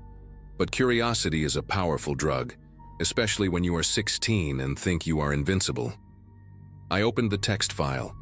Inside was a list, and when I started reading it, my whole body went cold in a way I had never experienced before. It was my browser history from the past month, not just from Tor, but from Chrome too. Every single site I had visited laid out in neat chronological order. Below that was a list of the photos saved on my computer, including the file names of pictures I had taken on my phone and transferred over. Then came my school schedule for the upcoming semester, pulled from an email I had received from Roosevelt High 2 weeks earlier. And at the very bottom, in plain text like it was nothing special at all, was my home address. My actual home address, the house where I was sitting alone at that very moment, reading words that a stranger had somehow planted on my computer. I slammed my laptop shut like it was on fire. My heart was beating so fast I could hear it pounding in my ears, and for a long moment I just sat there in my dim bedroom, staring at the closed computer like it might spring open on its own. The house felt different now, bigger and emptier than it had 5 minutes ago. Every creak of the floorboards, every hum of the air conditioning made me jump. I kept thinking about that address at the bottom of the file, how casually it had been placed there, like a signature at the end of a letter. Whoever this adminnull7 person was, they knew where I lived. They could be anyone, anywhere in the world, but they knew the exact street where I slept every night. I thought about calling my parents, but what would I even say? That I had been poking around illegal hacking forums and now someone was messing with me? I could already picture my dad's face, the disappointment mixed with anger, the lectures that would follow. So I did nothing. I just sat there in the growing dark, too scared to open my computer again. but too ashamed to ask for help. After maybe an hour of sitting paralyzed in my room, I finally worked up the nerve to open the laptop again. There was another message waiting in my null archive inbox, sent about 20 minutes after the first one. "Relax," it said. "I am not the one you need to worry about. I am the one warning you. Someone on this forum has been running a data harvesting operation for months. They target new accounts, especially ones with weak security like yours. Your device was compromised the moment you created your account. Keylogger, remote access, the whole package. I am an admin here, and I have seen what happens to people who ignore this. Delete your account, wipe your hard drive, and pray they have not already sold your information. This is not a joke." There was a second file attached to this message, and against every instinct screaming at me to stop, I downloaded it. It was a screenshot of a conversation in some other chat platform I did not recognize, all in a language that looked like Russian. But in the middle of the conversation, highlighted in yellow, was my username, ShadowBite16, followed by a dollar amount, $200. Someone was selling access to my computer, my files, my life, for $200. The next few hours were a blur of panic and frantic Googling. I searched for what to do if your computer has a keylogger, how to tell if someone has remote access to your PC, what happens when your personal information gets sold online. The answers I found only made things worse. Keyloggers could capture every password I had ever typed, my email, my social media, the Amazon account I used to buy video games with a prepaid card. Remote access meant someone could turn on my webcam without the light coming on, could watch me sitting in my room without me ever knowing. And once your data was sold, there was no taking it back. It could be copied, shared, resold 100 times over, passed around like trading cards among people who made their living exploiting strangers. I thought about all the things saved on my computer, family photos from vacations, pictures of my little sister's birthday party last year, screenshots of conversations with friends. Nothing illegal, nothing even embarrassing really, but all of it suddenly felt exposed, violated, like someone had gone through my dresser drawers and touched everything I owned. I unplugged my webcam with trembling fingers and put a piece of electrical tape over the built-in camera on my laptop for good measure. Around 9 that night, my phone buzzed with a text from a number I did not recognize. The message contained nothing but a photo, a picture of my house taken from across the street, the living room windows glowing yellow in the summer darkness. I could see the silhouette of our couch through the curtains, the flickering blue light of the TV my dad must have left on that morning. Below the image was a single line of text. "Nice place. You should really close your blinds at night." I dropped the phone like it had burned me. For a moment I could not breathe, could not think, could not do anything but stand frozen in the middle of my bedroom with every light suddenly feeling too bright and every shadow too deep. Someone was outside. Someone had been standing across the street from my house taking pictures, and now they wanted me to know it. This was not some faceless hacker on the other side of the world anymore. This was someone close enough to see my living room, someone who knew I was home alone and wanted me to understand just how vulnerable I really was. I ran through the house, closing every blind, locking every door, checking every window twice. My hands would not stop shaking as I pulled the curtains shut in the living room, and I kept imagining eyes watching me from the darkness outside, tracking my movements through the gaps in the fabric. When I finished, I sat on the kitchen floor with my back against the refrigerator, knees pulled up to my chest, phone clutched in my sweaty palm. I wanted to call my parents so badly it hurt, but the shame was like a physical weight pressing down on my chest. How could I explain this?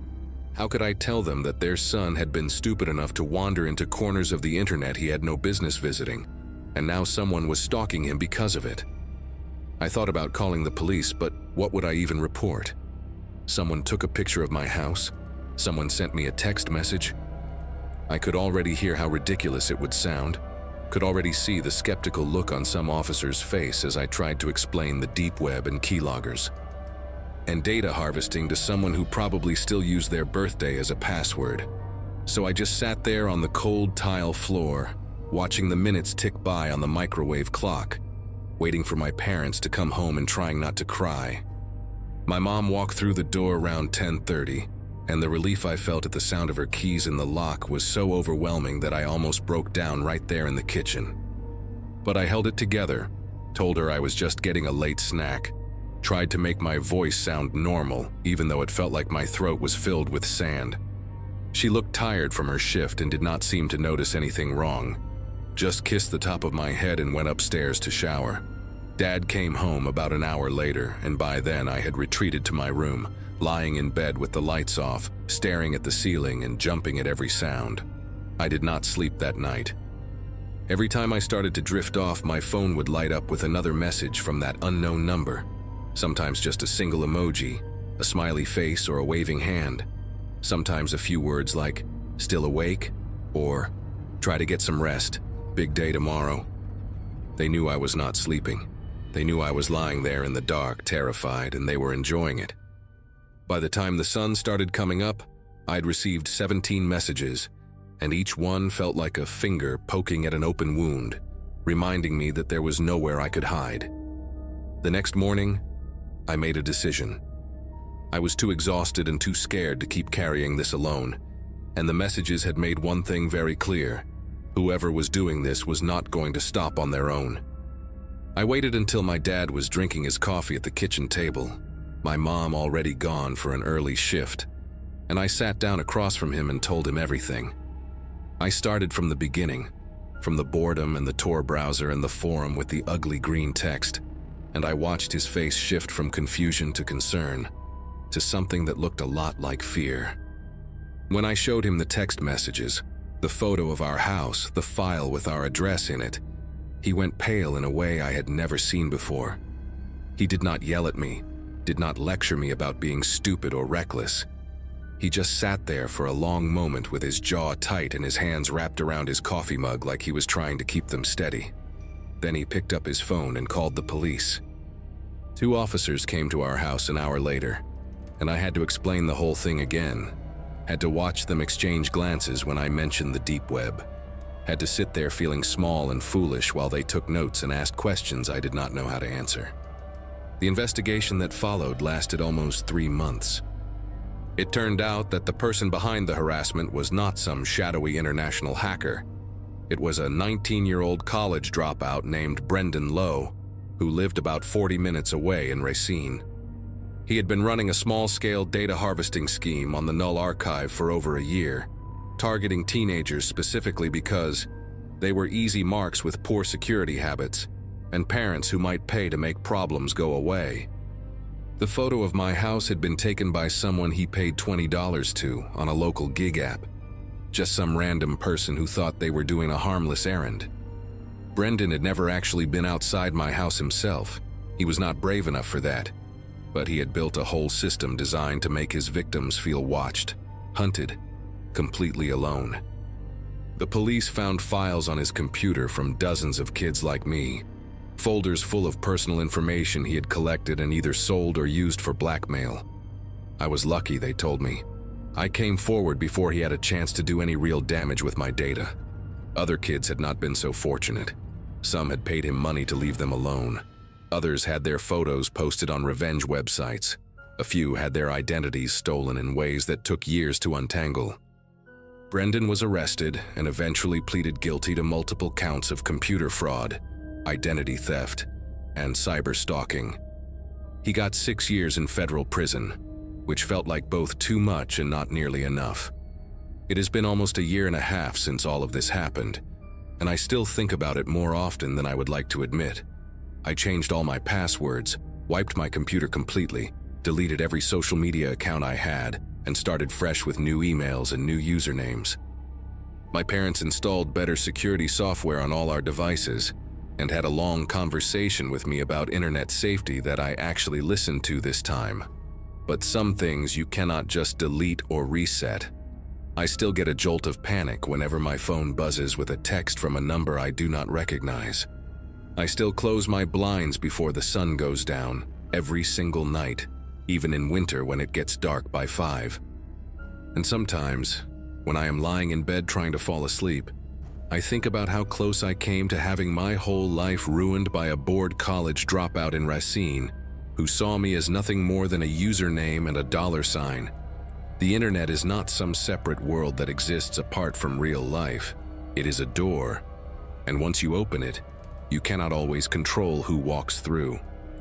I learned that lesson the hard way, and I am sharing this because maybe someone reading this is sitting alone in their room right now, thinking about exploring some dark corner of the web just to see what is out there. Trust me when I say this. Whatever you think you might find, it is not worth what you might lose.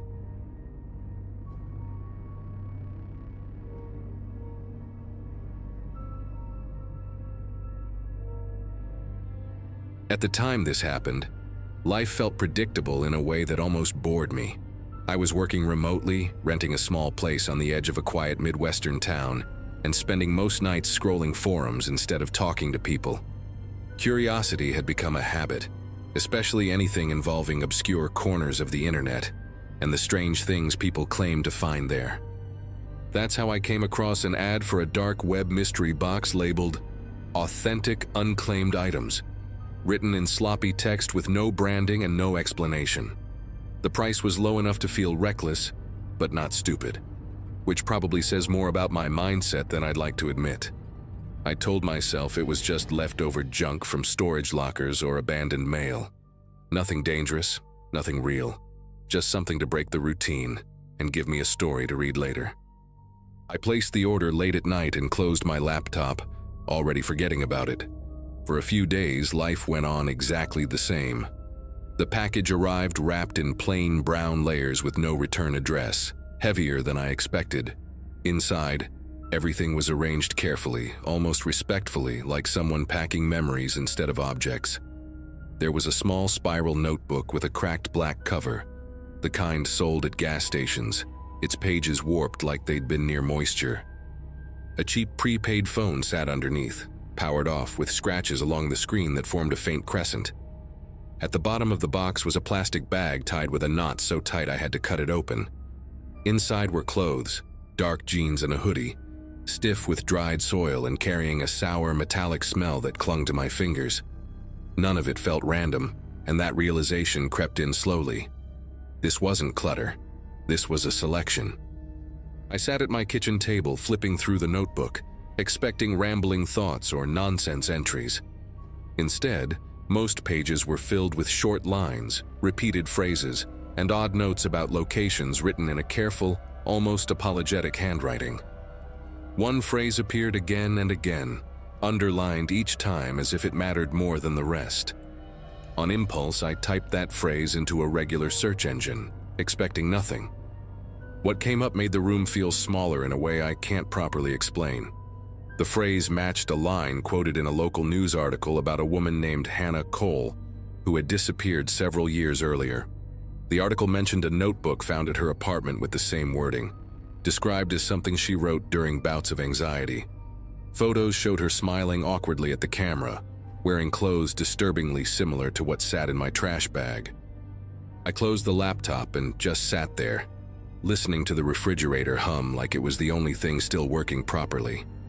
Sleep didn't come easily after that, and the following days felt stretched thin, like time was dragging itself forward.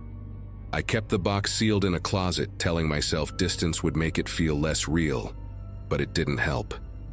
Late one evening, a notification lit up my screen from an encrypted account I didn't recognize. The message was short and polite, thanking me for the purchase and asking if the items met my expectations. Attached was a single photo. It showed the front of my house taken from the street, porch light on, curtains drawn exactly the way I leave them at night. There was no explanation, no threat, just proof that the sender knew where I lived. That was the moment it became clear the box hadn't been a novelty at all. It was a message, and I had just confirmed that it had been delivered to the right person. I didn't reply to the message, but ignoring it didn't bring any relief. Every sound outside started to carry weight, like it was trying to tell me something. Cars passing too slowly, the scrape of wind against the siding, footsteps that might have been mine echoing in the wrong direction. The prepaid phone from the box sat powered off on my counter, and I couldn't stop staring at it, wondering if it would light up on its own. When I finally turned it on, the screen blinked to life without asking for a code. There were no contacts saved, no apps, just one photo in the gallery. It showed a patch of ground freshly disturbed, with the corner of fabric barely visible beneath the dirt. The image metadata had been stripped, leaving no clues except the quiet certainty that it wasn't meant for me to admire. It felt like an invitation I never asked for. That night dragged on in pieces. I tried distracting myself with television, then music, but everything sounded too loud or too empty. At some point, another message came through the same encrypted account, asking again for feedback, phrased almost cheerfully. The casual tone made it worse, like the sender enjoyed pretending this was a normal transaction. I noticed then that the account name matched a phrase written on the inside cover of the notebook, something I hadn't paid attention to before. That detail stuck with me more than the photo had. It suggested planning, patience, and a long awareness of how this would play out. Whoever sent the box hadn't acted on impulse. They had waited for someone like me to bite. I made the decision to involve the authorities the next morning, bringing everything with me in sealed bags. The reaction was measured but tense, the kind of calm that doesn't promise comfort. They recognized Hannah Cole's name immediately and asked questions I struggled to answer, like why I'd ordered the box in the first place and how much I'd interacted with the seller. The notebook and clothing were taken away, and the phone disappeared into an evidence locker. An officer advised me to stay with a friend for a while and keep my routines unpredictable, which sounded surreal coming from someone in uniform. Before I left, another message came through on my phone, unread by them. It simply said, "You weren't the first choice." That sentence followed me out of the building and all the way to the borrowed couch I slept on that night. Weeks passed without another message, and eventually the silence became its own kind of answer. The investigation didn't lead anywhere public, and I stopped checking forums altogether. The part that stays with me isn't the fear anymore, but the realization that someone out there used a missing person's life as leverage, as proof of reach. The box was never about shock value or entertainment. It was a test, a way to see who would look closely enough to understand what they were holding. I still don't know why I was chosen in the end, or what happened to Hannah beyond what's already known. All I know is that curiosity used to feel harmless to me, and now it feels like something that watches back. Eventually, I stopped waiting for another message and focused on doing something practical instead of spiraling. I moved out of that house entirely, not dramatically, just quietly, packing my things over a weekend and leaving no forwarding address tied to my name. I changed numbers, scrubbed old accounts, and abandoned the online spaces where I'd first found the listing. It wasn't about running away so much as removing myself from the path I'd unknowingly stepped onto. The authorities never told me outright to disappear, but their silence said enough. No updates, no reassurance, just the understanding that some doors, once opened, don't close cleanly. I told myself relocation was temporary, a pause until the anxiety eased. Deep down, I knew it was permanent. Months later, a detective contacted me once more, asking if I'd noticed anything unusual after the move. Nothing had arrived, no photos, no messages, no reminders. The seller's account had vanished, along with the listing, as if it had never existed. The case tied to the notebook remained unresolved, officially still open, unofficially stalled. They believed the box had been assembled years earlier and circulated deliberately, passed from seller to seller as a kind of credential, proof of proximity, proof of history, proof that the person behind the screen wasn't bluffing. Hearing that reframed everything. I hadn't been targeted for who I was, but for who I represented. Someone curious enough to open the box and careful enough to understand it. I still think about the moment I clicked buy, how casual it felt, how small the decision seemed. The unsettling part isn't the threat that followed, but the professionalism of it all. No rage, no urgency, just calm confirmation that access existed. Whoever sent that box didn't need to act further. The message had landed. I was aware now, and awareness was the point. Sometimes I imagine that box sitting on another kitchen table somewhere, opened by someone else, starting the same chain of recognition. That thought keeps me grounded in a strange way. It reminds me that survival isn't always dramatic. Sometimes it's just knowing when to stop looking. These days, my life looks ordinary again from the outside. New routines, new surroundings, fewer late nights online. I don't chase mysteries anymore, and I don't open doors just because they're there. When people joke about dark web stories or mystery boxes, I stay quiet. There are things that exist solely to confirm they can reach you, not to entertain you. I learned that lesson without anyone knocking on my door or saying my name out loud, and I'm grateful for that. If this story sounds restrained or unfinished, that's because it is. Some experiences don't end with answers. They end with distance, and that's the best outcome I could have hoped for.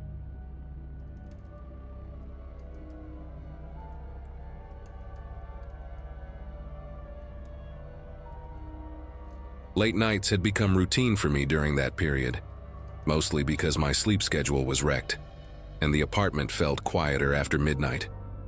I'm Jason, and at the time I lived alone in a small rented place above a closed-down bookstore, working remote tech support and barely seeing anyone in person.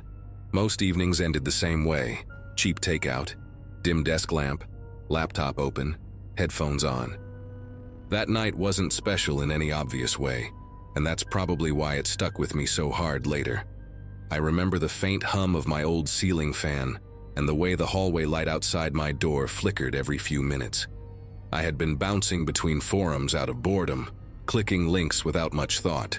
Curiosity won over common sense like it usually does when you're tired and alone. Eventually, I ended up on an anonymous video chat site, buried deep behind a string of links I probably shouldn't have followed.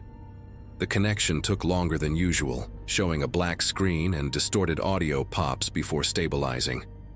When the other person appeared, the feed was grainy and low-lit, just a vague outline of a head and shoulders. The voice came through clear, calm, and strangely relaxed, asking generic questions about music and work. I answered casually, leaning back in my chair, not giving away anything personal. A minute or two in, the tone shifted without warning. He mentioned the cracked mug on my desk, then the stack of unopened mail beside my keyboard. I hadn't said a word about my surroundings, and my camera light was definitely off. I laughed it off at first, assuming a lucky guess, but the way he described the peeling sticker on my laptop lid made my chest tighten. That detail wasn't visible unless you were in the room or watching from my end. The video started stuttering after that, freezing every few seconds while the audio kept going. His mouth would stop moving, but the voice continued, responding to things I hadn't finished saying yet. At one point, my screen locked completely on a distorted frame, yet he kept talking, commenting on the sound of my fan and asking why I never fixed it. I tried to close the tab, but my cursor lagged like it was dragging through wet cement. The temperature in the room felt heavier, not colder, just dense, like the air before a storm. I could hear my own breathing through the headphones, louder than it should have been. Then, abruptly, the screen went black and the site kicked me back to the homepage. No error message, no warning, just silence and my reflection staring back at me. I sat there longer than I cared to admit, listening to the building settle and trying to convince myself it was some elaborate trick. Eventually, I shut everything down and went to bed, though sleep came in short, shallow bursts. The next afternoon, daylight made the apartment feel less threatening, but the unease hadn't faded. While clearing space on my laptop, I opened a hidden system folder I didn't recognize, buried deep in my files. Inside were short video clips, all time-stamped weeks before that night.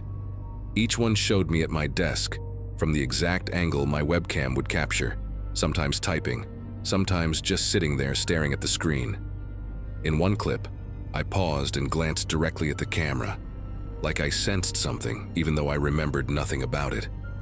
That was when the weight of it really sank in, and the fear stopped feeling abstract. Panic didn't hit all at once. It crept in slowly as I opened each file and realized how far back they went. Some clips showed early mornings, sunlight barely cutting through the blinds. Others caught the room lit only by my desk lamp late at night. The most unsettling part was how ordinary I looked in them, completely unaware. In one video, I adjusted the webcam slightly, something I don't remember ever doing. Another, I leaned in close to the screen, squinting like I was reading something specific. My throat felt dry as I checked the metadata and saw the files had been accessed repeatedly, not just created. Whoever did this didn't just watch once and disappear. They came back. That evening, every small sound in the apartment felt amplified. The fan hummed unevenly, the pipes clicked behind the walls, and footsteps from the stairwell lingered longer than usual. I covered the webcam with tape, unplugged it, then unplugged the laptop entirely, even though part of me knew that might already be pointless.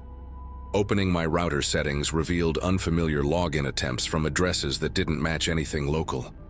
One device name stood out, labeled with a string of characters that looked almost intentional, not random.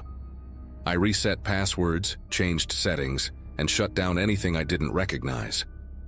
Still, the sense of being watched refused to leave, like a thought you can't shake no matter how hard you try. Later that night, curiosity pushed back against fear, and I checked the site again from a different device. The homepage loaded, but my username history was gone, wiped clean. No record of the session, no trace I had ever been there. As I scrolled through my files once more, I noticed something I had missed earlier. A short audio clip saved separately from the videos. It was just background noise at first, the fan, my typing, a faint city sound through the window. Then a second voice came through, quiet and close, speaking words that matched what had been said during the call.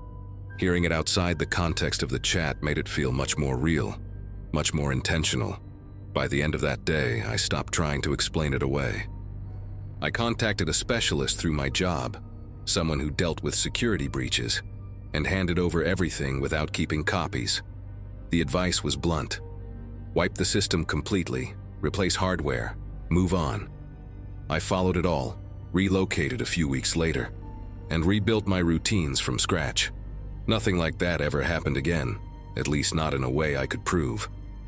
Still, sometimes late at night, I catch myself lowering my voice around devices, aware of how easily access can happen without permission. That one night didn't just scare me, it permanently changed how safe alone feels. Months passed, and the fear dulled into something quieter but heavier. Life looked normal on the surface again. New apartment, new laptop, new routines. Still, certain habits never left. I positioned screens away from where I slept, avoided mirrors reflecting monitors, and shut devices down completely instead of letting them rest. Friends noticed I flinched when video calls lagged or audio desynced, but I never explained why. Talking about it felt pointless, like trying to describe a sound you only hear in dreams. Part of me hoped that by staying silent, whatever had happened would lose interest. Another part knew silence had never really stopped anyone before. One evening, curiosity pulled me back to my old backups, the ones I'd stored on an external drive and sworn not to touch. I plugged it in, half expecting nothing to load, half expecting something worse. Most of the data was gone, corrupted during the wipe process, but one folder remained intact. Inside was a single text file I didn't remember creating. The contents were short, written like notes, describing my habits in unsettling detail. When I stayed up late, how often I paced while thinking, which nights I talked to myself without realizing it. At the bottom was a line mentioning the video chat, phrased like an observation rather than a memory. That was the moment I understood this wasn't random curiosity on someone else's part. It was study. I deleted the file, formatted the drive, and destroyed it physically this time. Not out of panic, but decision. There was no winning by trying to understand the person behind it. No closure waiting in more evidence. I reported what little I still had through proper channels and accepted that I might never get answers. What mattered more was reclaiming some sense of control, even if it was symbolic. I started leaving lights on, keeping curtains open at night and refusing to let fear dictate every choice. The feeling of being observed slowly faded into the background. Never gone, but no longer consuming everything. Toggle. Now, when people talk casually about anonymous platforms or joke about webcams watching them, I don't laugh along. I listen. I know how ordinary that night felt before it turned strange, how easily curiosity slipped into vulnerability. Nothing dramatic ever followed. No knock at the door. No final message explaining it all. It simply stopped. And somehow that silence is what unsettles me most. Whatever crossed into my life that night didn't need to announce itself again. It already knew enough.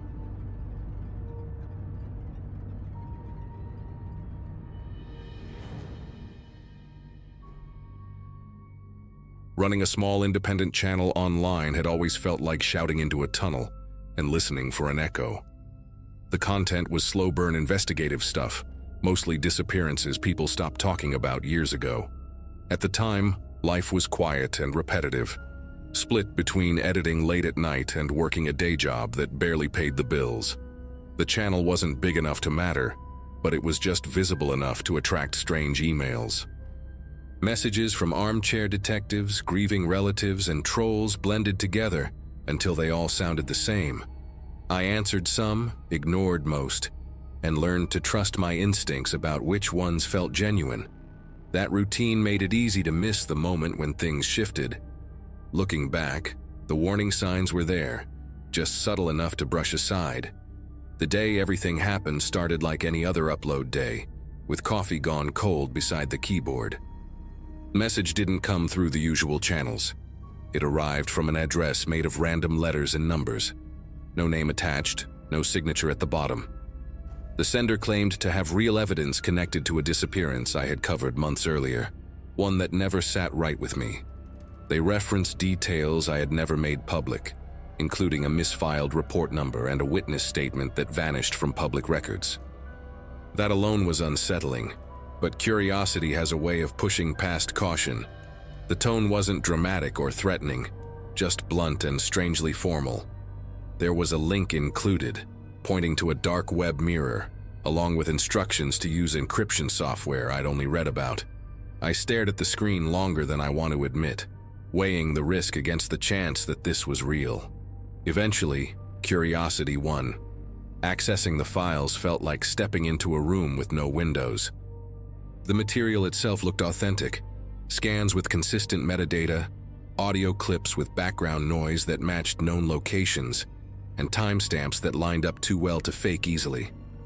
One folder contained raw footage that clearly hadn't been edited for public eyes.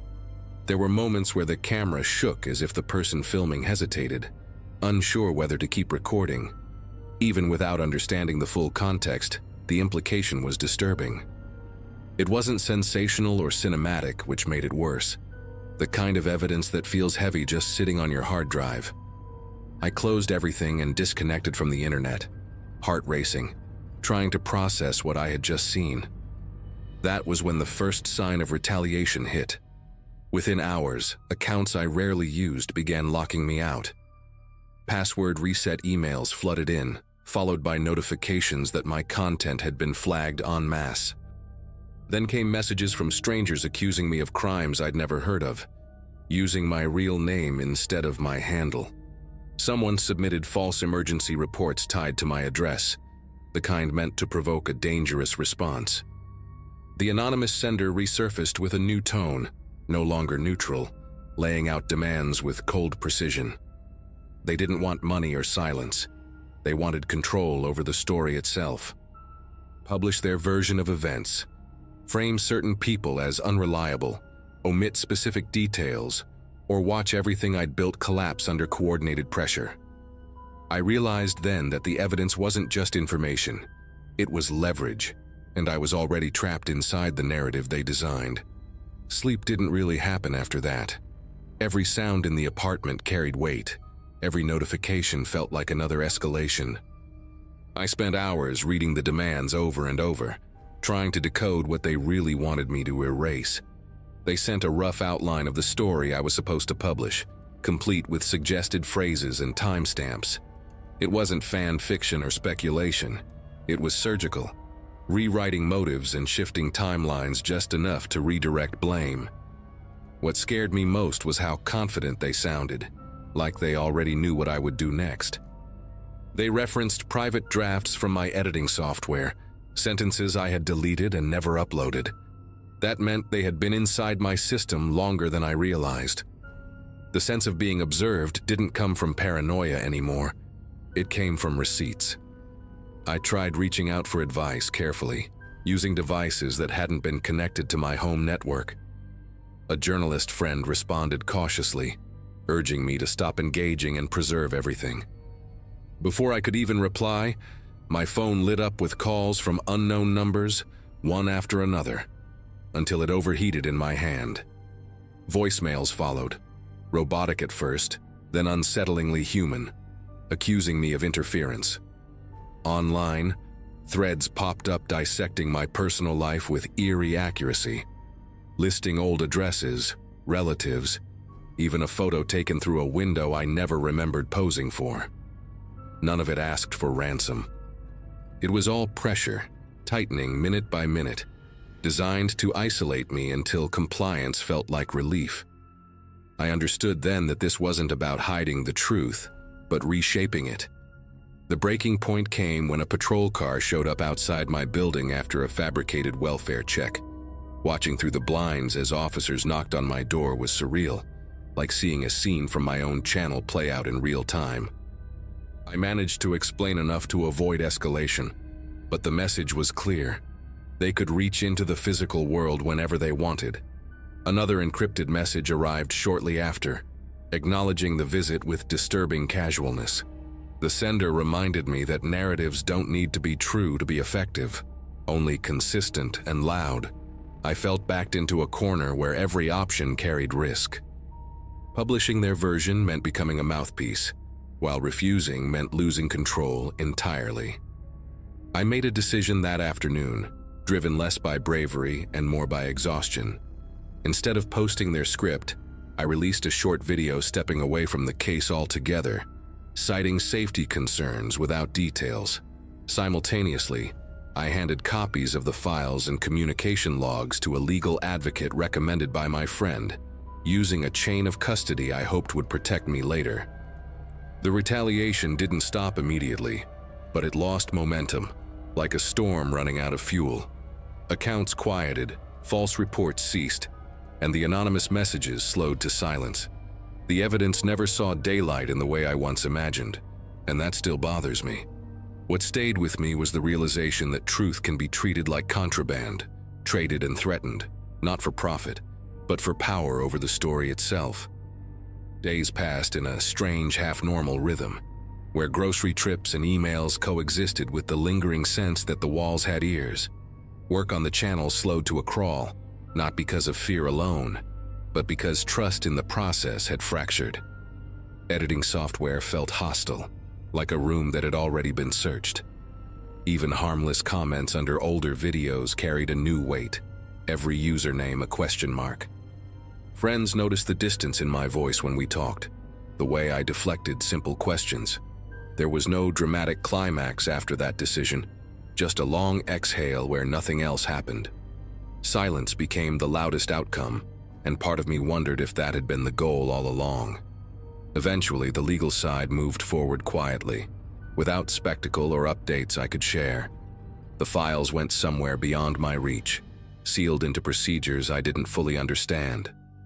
That brought a measure of relief, but also a hollow feeling, like handing off a truth and never learning where it lands.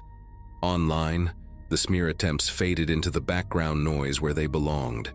New rumors replaced the old ones, and attention drifted, as it always does. The attackers never confirmed retreat or defeat, only absence. That uncertainty lingered longer than the threats ever did. It taught me that power doesn't always announce itself when it leaves. Months later, confidence in technology never fully returned. New habits formed without conscious planning. Small changes meant to reduce exposure. The channel survived, smaller and quieter, but still mine. Viewers noticed a shift towards safer topics, though few questioned it openly. Those who did received vague answers, because specifics still felt dangerous to share. The experience stripped away the illusion that independent creators operate outside influence. Influence just wears different clothes at smaller scales. Control doesn't need a headline to function. Looking back, the most unsettling part wasn't the hacking or the intimidation. It was how easily information became a bargaining chip, reshaped to serve whoever held it last. Evidence that should have clarified a disappearance instead became a weapon to rewrite it. That realization changed how I see every unresolved case now, every leak, every exclusive. Some truths aren't buried because they're lost, but because someone is actively deciding which version survives. Stepping away kept me safe, but it didn't bring closure. The story still exists, just fragmented, living in places I no longer follow. That's the part that stays with me, even now.